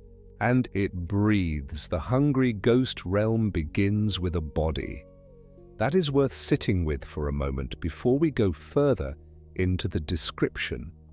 The tradition does not begin with the ghost's history or its karma or its psychology. It begins with an image of a body, and that body is, from the very first glance, wrong in a way that tells you everything you need to know about the suffering this realm contains. The preta, the hungry ghost, has an enormous belly, distended, stretched, enormous as a mountain in some of the iconographic descriptions. The belly of the hungry ghost is an organ of pure capacity, a vessel built to contain everything it has ever wanted and everything it might still want and everything it has imagined wanting in the long, starving centuries of its existence. The belly says, I can hold it, I can take in more, I have room for everything you could possibly give me, and it will not be enough, and I will need more still and more after that, and the more you give me, the more the belly expands, because the capacity for wanting is, in this realm, the one organ that never stops growing. And then there is the throat. The throat of the preta is thin as a needle. In some versions of the iconography, it is described as thin as the eye of a needle, as fine as a single thread. The throat is the passage between the vast wanting and whatever might satisfy it, and the throat will not cooperate. Whatever the hungry ghost reaches toward, and it is always reaching, always lunging, always straining toward the next thing that might finally, this time, be enough, must pass through that impossibly narrow channel.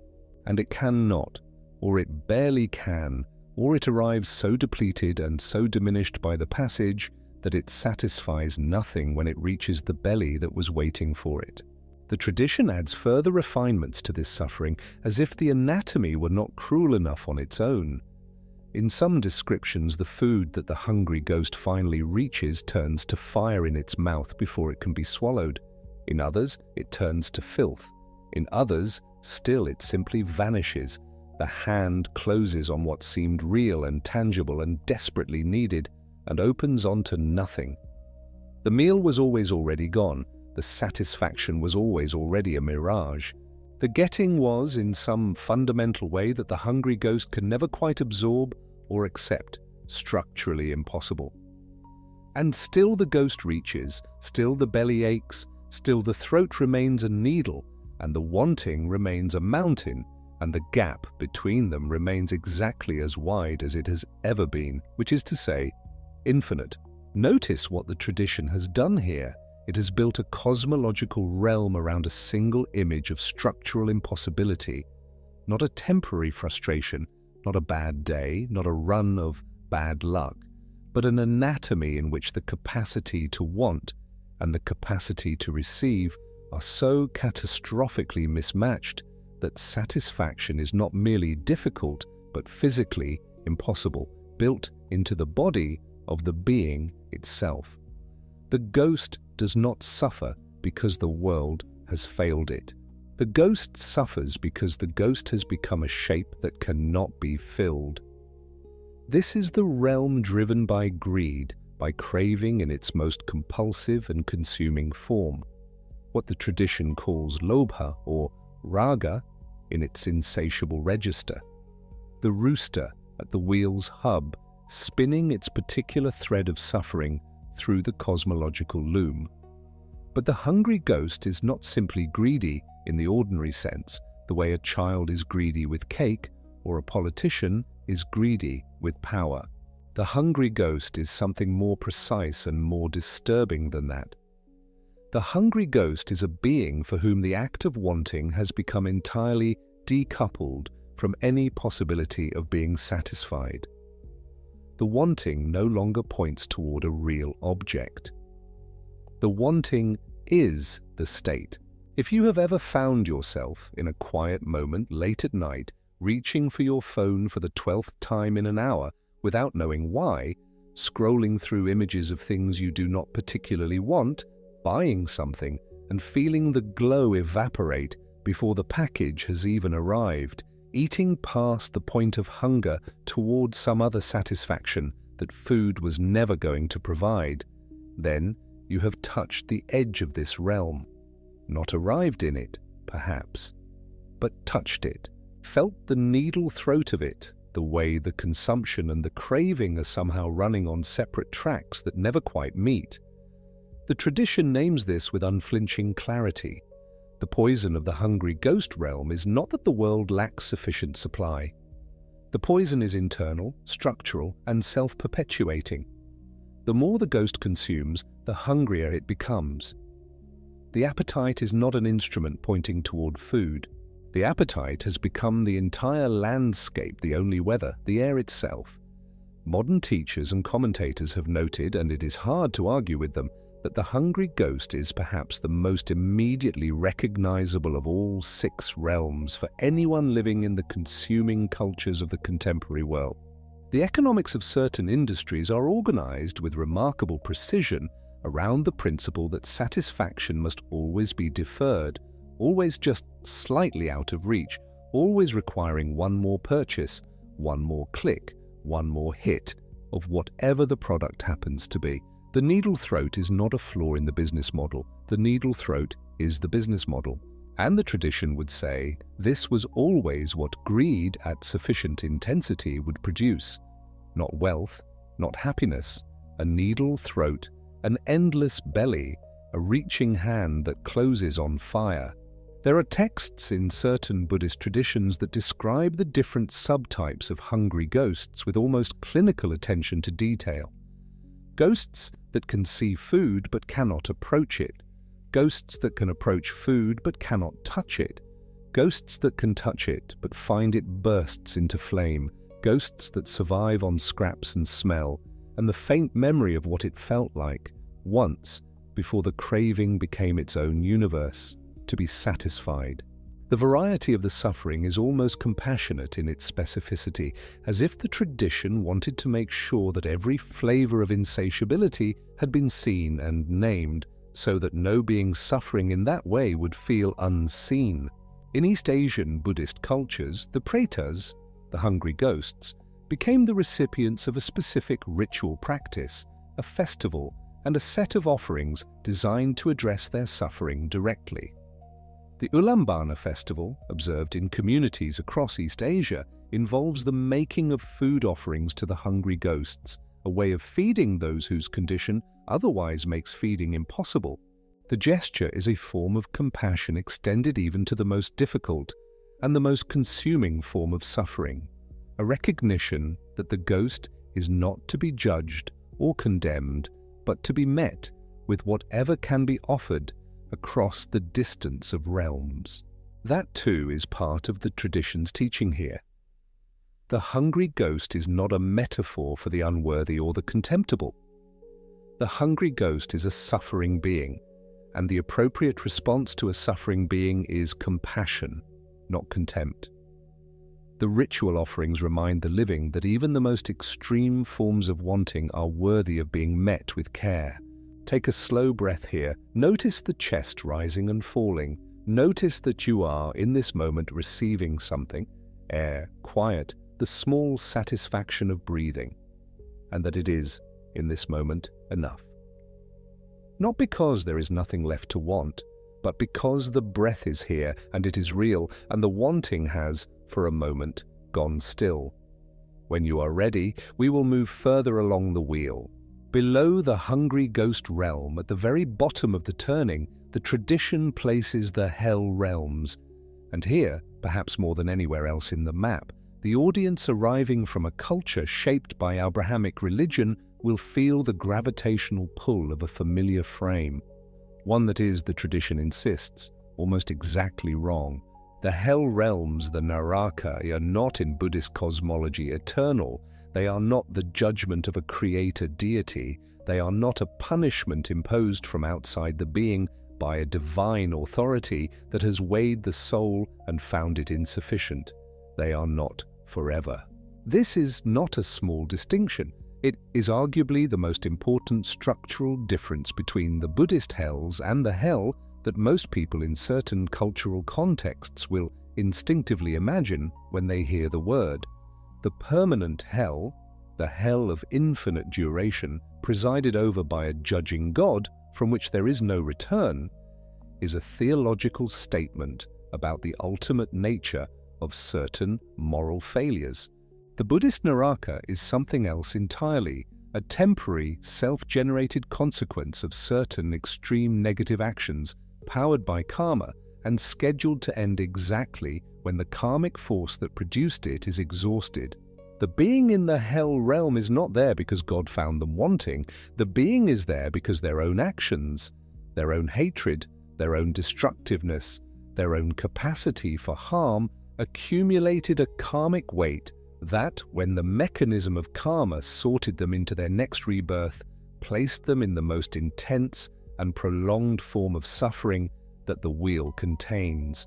And when that weight is used up, when the karma runs down, as all karma eventually runs down, because nothing inside the wheel is permanent, the being dies from the hell realm and is born again elsewhere. The hells are hot with their own making and cold with their own making, and they end because everything inside the wheel ends. The tradition specifies the hell realms in considerable detail: 8 hot hells and 8 cold hells, plus various neighboring and ephemeral hells described in the Abhidharma literature. The systematic philosophical analysis of Buddhist experience that texts like the Abhidharmakosha undertook with the precision of a natural scientist cataloguing species. The hot hells are characterized by burning, crushing, dismemberment, torments running on the repetition, and the stretching of time. The cold hells are characterized by freezing, by the body cracking apart in temperatures of unimaginable severity. Some of the cold hells are named for the sound the body makes, or for what the frozen flesh resembles as it splits and blisters. The Utpala hell is named for the blue lotus flower, because the flesh of the beings there cracks open in patterns resembling that flower. The Padma and Mahapadma hells, the lotus and the great lotus hells, are named similarly, the body of the sufferer splitting in ways that to the cosmological imagination of the tradition resembled a flower opening, though the opening here is agony rather than beauty. The tradition's habit of naming even the worst of the hells after flowers is not accidental. It is a reminder, perhaps, that even the most extreme suffering is framed within a larger structure that does not forget beauty, that has not abandoned the being to a universe of pure torment with no frame of reference remaining. Among the hot hells, the Samjiva hell, the reviving hell, is described with particular attention to a feature that captures something essential about how karma produces suffering. In the Samjiva hell, the beings are repeatedly killed, dismembered, crushed, burned, and then revived instantly and completely to be killed again. The torment is not simply extreme. The torment is self-renewing. The death provides no escape because the karma that generates the death also generates the revival, and the whole terrible cycle recommences before the moment of destruction has even fully registered. The Samjiva hell is a realm in which there is no rest even in dying, because even dying has been captured by the same mechanism that generates the suffering in the first place. The subjective experience of time in the hell realms is described as radically distorted. An instant of agony that feels like an eon, a duration that stretches in the direction of the unbearable without ever quite reaching the end point that would mark the karma as exhausted. This is not cruelty on the part of the cosmological design. It is simply what happens to the experience of time when the emotional register is set to maximum intensity with no relief. Those who have passed through moments of extreme pain or extreme despair in their own lives will recognize this quality. The way suffering stretches time, the way a minute of agony can feel longer than a year of calm. The hell realms are this quality taken to its cosmological extreme. The poison mapped to the hell realms is dvesha, hatred, aversion, rage, the snake at the center of the wheel biting its own tail. And in the psychological reading of the realms, this mapping is as precise and as uncomfortable as the needle throat of the hungry ghost. States of rage, of consuming hatred, of the kind of torment that turns inward and begins to feed on itself. These are the hell realm, not as punishment, as consequence, as the lived experience of what hatred taken to sufficient extremity actually feels like from the inside. There is a teaching in this worth sitting with slowly. When you have felt genuine, consuming hatred, the kind that does not allow sleep, that replays its object endlessly, that dismantles the architecture of ordinary experience and replaces it with the single burning room of the grievance or the fury or the wound that will not close. You have been, in that moment, a being in a hell realm. Not forever. The karma of the moment will exhaust itself the way all karma exhausts itself, and you will wake the next morning and the burning room will be a degree less hot, a degree less total. But in the moment of its full intensity, the hell was completely real. It was not a metaphor, it was your experience. The tradition does not say this to shame the person who has felt such things, it says it to offer a map. If you know which realm you are in, you know what is driving the experience, and you know, and this is perhaps the most important thing the map offers, that it will end. Even the worst hell ends. Even the most consuming hatred eventually exhausts its own fuel. The karma runs down, the being dies from the hell realm and is born again elsewhere. And the wheel turns, and the three animals at the center keep biting, and a new life begins in a new realm, shaped by what the last life built.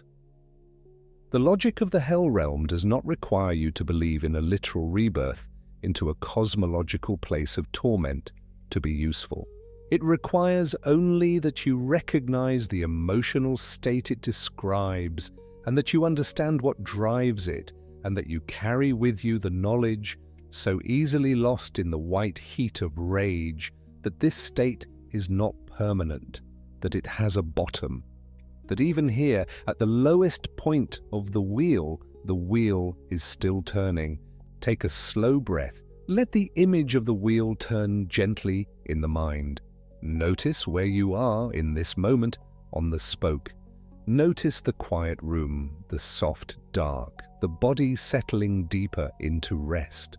We have now walked through all 6 realms, the gods with their paradise and their complacency, and the flowers wilting at the crown as the long life ends, the asuras with their power and their envy, and the wish-fulfilling tree whose fruit ripens always just above their reaching hands, the humans in their painful, improbable, precisely calibrated middle ground, the animals in their heads-down survival, their ignorance, their inability to step back from the immediate demands of appetite and fear, the hungry ghosts with their needle throats and their mountain bellies and their insatiable reaching, the hell beings in their self-generated burning, their hatred turned to architecture, their karma running its terrible and temporary course. 6 realms, 6 emotional poisons, 6 shapes of suffering running through the same engine, the 3 animals at the wheel's hub, biting each other's tails, pig to snake to rooster, and back again, ignorance feeding hatred, feeding greed, feeding ignorance, the whole spinning structure held in the jaws of Yama, the Lord of Death, because nothing inside it, nothing at all, is exempt from impermanence. We said at the beginning that this map was asking 2 questions at once, and that most people who encounter it force it to answer only one of them. Either they read it literally, the 6 realms are cosmological destinations into which beings are reborn after death, real locations in a real cosmological geography shaped by the moral weight of what one has built across many lives. Or they read it psychologically, dismissing the literal cosmology as pre-modern mythology and retaining only the self-help residue. The hell realm is just when you're angry, the God realm is just when you're comfortable. The literal reading feels too strange for a modern audience trained on a different cosmological framework. The psychological reading feels too thin, too easily domesticated, too willing to strip the map of whatever made it genuinely strange and therefore genuinely instructive. The tradition itself, it is worth saying clearly, holds both. It has always held both. The Buddhist cosmological literature does not present the 6 realms as pure metaphor, and never has. The Abhidharma texts that systematize the hell cosmology with their 8 hot hells and 8 cold hells and their named torments and their vast timescales are not a psychological self-help framework. They are a description of what the tradition genuinely holds to be true about the structure of existence. A cosmological map of where beings actually go again and again, driven by the actual weight of actual karma. And the tradition's most influential teachers in the encounter with the modern world have also explicitly taught the realms as psychological states. Chogyam Trungpa, one of the most significant figures in the transmission of Tibetan Buddhism to Western audiences, taught the 6 realms as moment-to-moment states of mind, not as replacements for the literal cosmological reading, but as a parallel and equally legitimate axis of the map's meaning. In a single afternoon, Trungpa taught, you can pass through all 6 realms, the blissed-out satisfaction after a good meal and a nap, God realm. The spike of irritability when a colleague gets the recognition you felt you deserved, asura realm. The restless background desire that has no specific object but is always somehow present, human realm. The head-down absorption in a task that requires no thought, no reflection, just the repetition of learned behavior, animal realm. The 3 in the morning scroll through an app you don't enjoy, buying something you won't remember wanting in the morning, hungry ghost realm. The flash of rage at something small, the room becoming suddenly very hot, the ordinary world briefly replaced by the burning one, hell realm. You don't have to die to move through the realms. You move through them constantly. The wheel turns not only across lifetimes but across hours, across moods, across the weather systems of a single human day. The 3 animals at the hub are running on the same fuel, whether the timescale is a lifetime or a lunch break. Ignorance generates the wrong frame. The wrong frame generates aversion or craving. Aversion and craving generate the next moment of experience in the next realm, real and immediate and present in the body right now. Trungpa's teaching does not replace the literal cosmology. The tradition would say both are real at their respective scales, and that the map's genius is precisely that it works at every scale simultaneously. The micro and the macro use the same engine. The same 3 animals produce the same 6 shapes of suffering, whether the camera is pulled back to the view of many lifetimes or zoomed in to the view of a single Tuesday afternoon. The diagnostic is the same, the driving emotions are the same, and the liberation, the way out of the cycle, is the same. Which brings us to the figure who has been standing at the edge of the image the entire time, and to whom we have not yet fully turned. In the traditional depiction of the Bhavacakra, outside the wheel, not inside it, not caught in its turning, not held in the jaws of Yama, a Buddha stands. Sometimes there are multiple figures.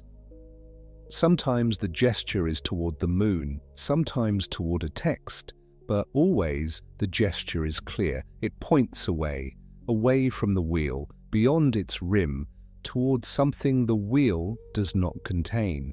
The figure is pointing to the way out, and the tradition has been specific about what the way out is. Around the outermost rim of the wheel, before you reach the Buddha standing beyond it, the iconographic tradition places the 12 links of dependent origination. Pratitya samutpada, in Sanskrit, the formula of arising in dependence, one of the most foundational teachings in the entire Buddhist canon. The 12 links are a chain of causation, each link arising in dependence on the one before it, that describes precisely how the cycle perpetuates itself, how the 3 animals at the center keep generating the 6 realms at the edge, how ignorance cascades through a sequence of intermediate steps all the way to what the final link calls jara marana, old age and death. The chain begins with avidya, ignorance, the primal not knowing, the fundamental misperception of the nature of experience and of self and of the world. From ignorance arise the karmic formations, the habitual responses, the conditioned reactions, the tendencies that begin to shape the quality of consciousness. From the karmic formations arises consciousness itself, conditioned by what the habitual reactions have built. From consciousness arise name and form, the basic sense of a selfhood embedded in a body and a world. From name and form arise the 6 sense bases: sight, hearing, smell, taste, touch, and mind. From the sense bases arises contact, the meeting of sense organ and object. From contact arises feeling, pleasant, unpleasant, or neutral. From feeling arises craving, Tanha, the thirst that pleasant feeling generates toward more of itself, and unpleasant feeling generates toward its cessation. From craving arises clinging, a deeper, stickier engagement that has moved from wanting toward grasping. From clinging arises becoming, the momentum of a life moving toward a particular rebirth. From becoming arises birth, jati. And from birth arises jara marana, aging and death, with all the grief and suffering and despair that follow in their train. And then ignorance arises again, and the chain recommences. This is the mechanism by which the wheel turns, not fate, not divine decree, not punishment. The chain of dependent origination is simply what happens, link by necessary link, when the primal ignorance at the beginning of the sequence is not interrupted. The realms are where the chain deposits its output.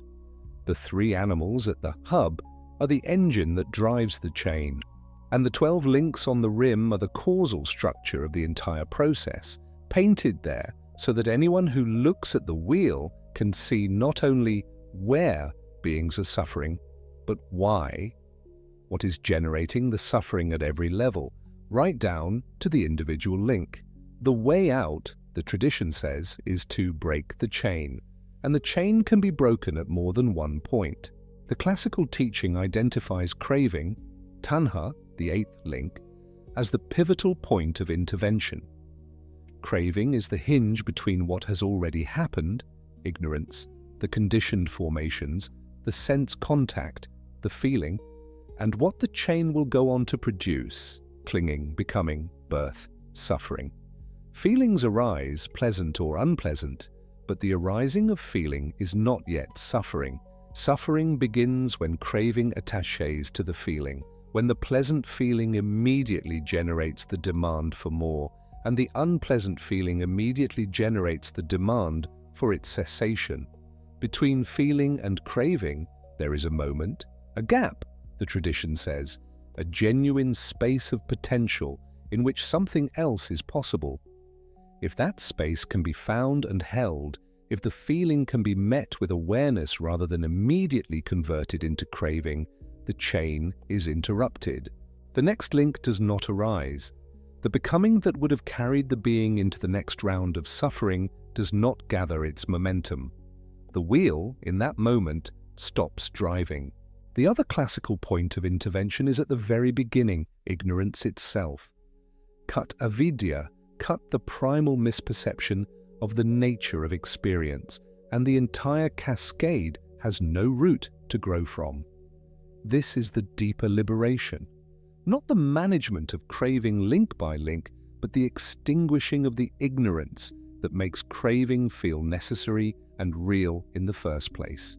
This is what the tradition calls full enlightenment, the complete seeing through of the delusion that the self is a fixed, independent, permanent thing that must be protected and satisfied and defended against the world.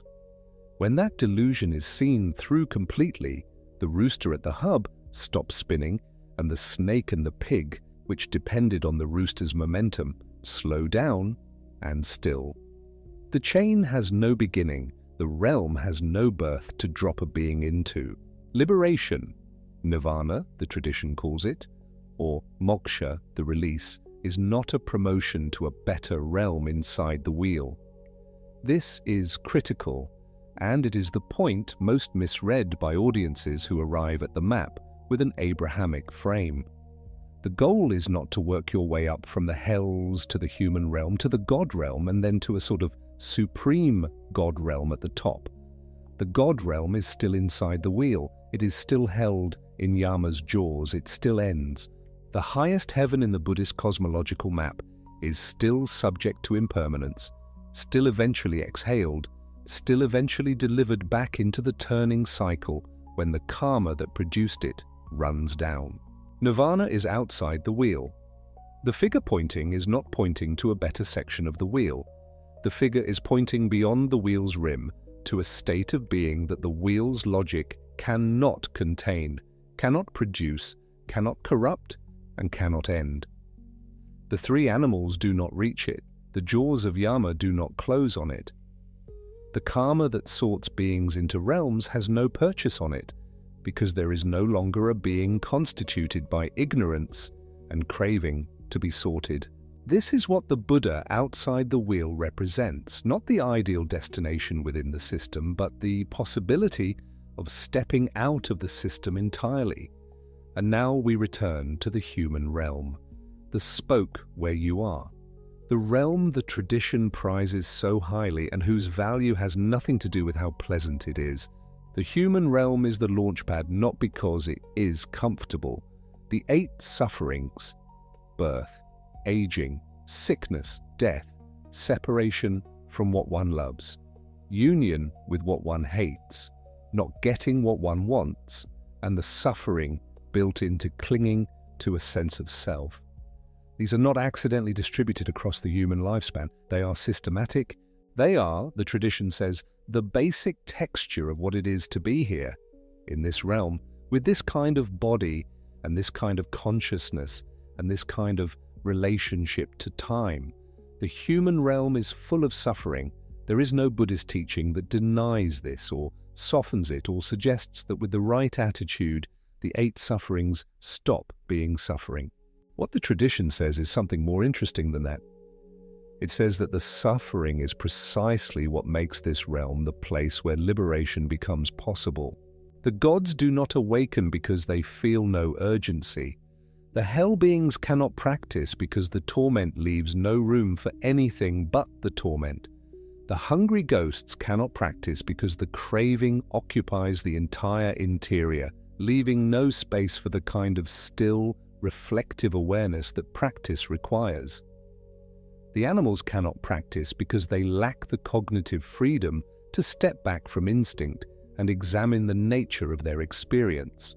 And the asuras cannot practice because their entire energy is organized around the competitive paranoia that makes settling into stillness feel like defeat.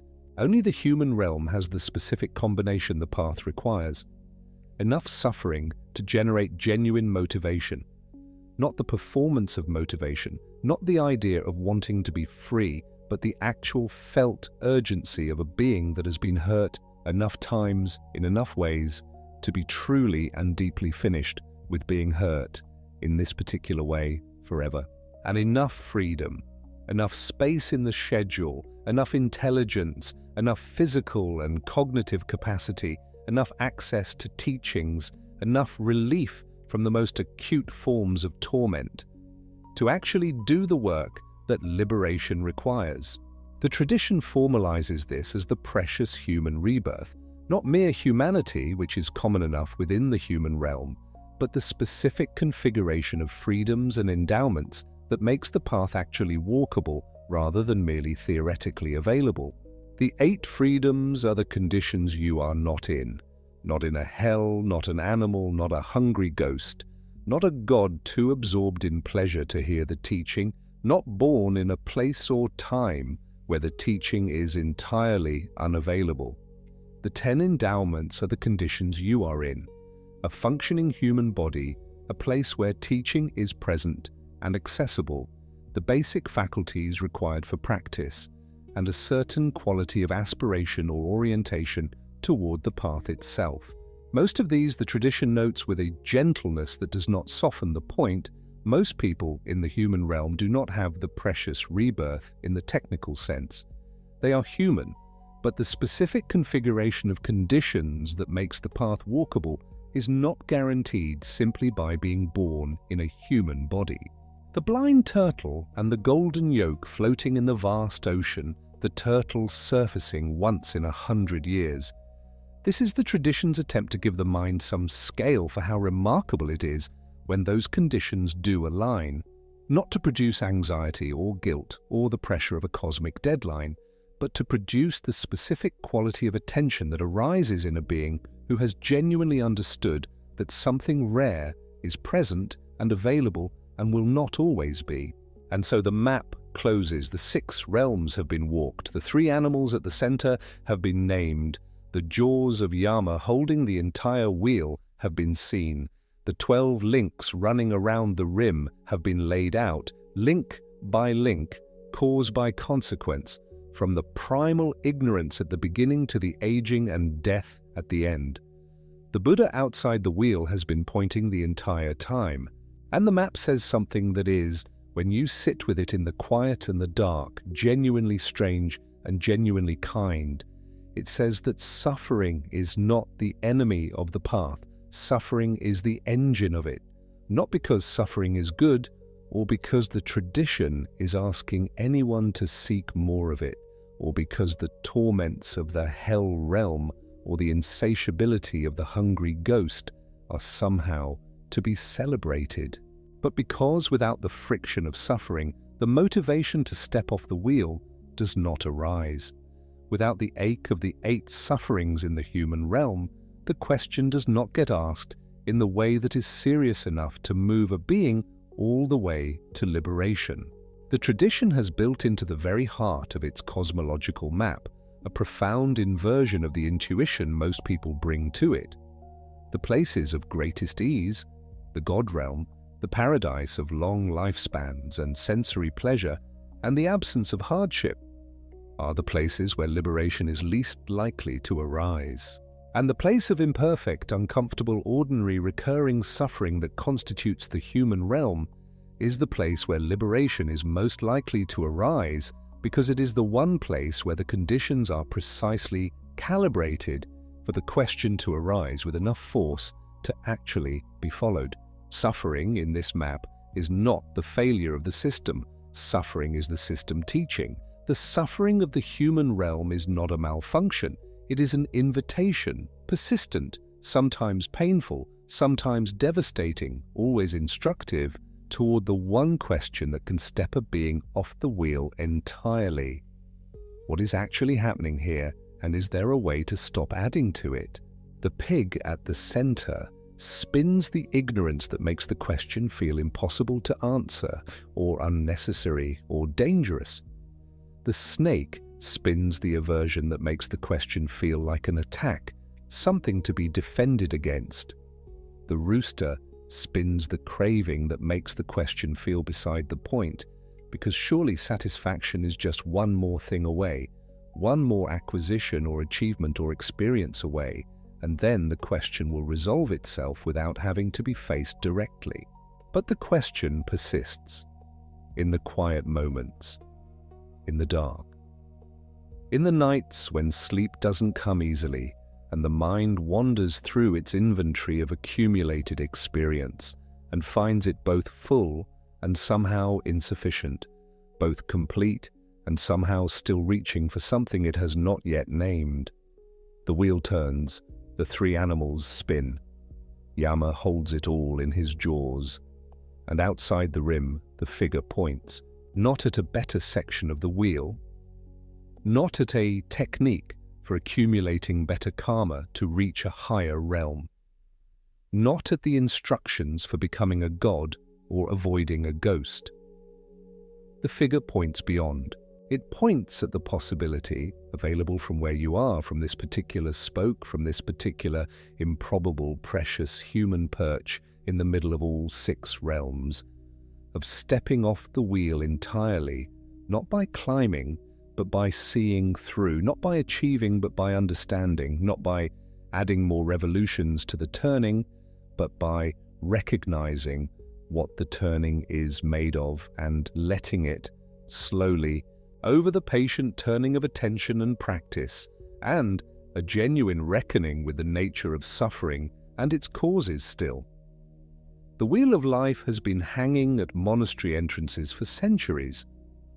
Lay visitors stop before it on the way in. They see, sometimes without knowing exactly what they are seeing, the whole map laid out. The 6 realms, the 3 animals, the 12 links, the figure outside pointing. The tradition says the Buddha himself intended this. An infographic, perhaps the oldest deliberately designed teaching infographic in human history, standing at the threshold between the everyday world and the space set aside for the practice of stepping off the wheel. Every part of the map has been designed to be seen at once. The center and the rim and the realms and the figure outside and the jaws of Yama and the karma ring of ascending and descending figures, all visible in a single glance. For a being who might have only a moment before the ordinary demands of the day, carry them back into the flow of samsara, back into the wandering, back into whatever realm the momentum of the morning's habits has already begun to move them toward. You have spent more than a moment with it tonight. You have walked each spoke. You have met each realm's suffering and its driving emotion and its iconic image. You have seen what drives the whole structure and what the tradition says is capable of stopping it. The hungry ghost's needle throat and its reaching hand, the hell beings burning and the temporary nature of the burning, the animal's head-down survival and the pig at the center that mirrors it, the human's improbable middle ground and the sea turtle surfacing through the ring, the asura's perpetual warring over the fruit that ripens just beyond reach, the god's long, comfortable, spiritually dangerous paradise and the flowers that will one day wilt at the crown. You do not need to remember all of it. The tradition would say if one image stayed, if one thing landed, if one piece of the map illuminated something about the nature of your own experience tonight, let that be enough. The wheel does not require a comprehensive theory.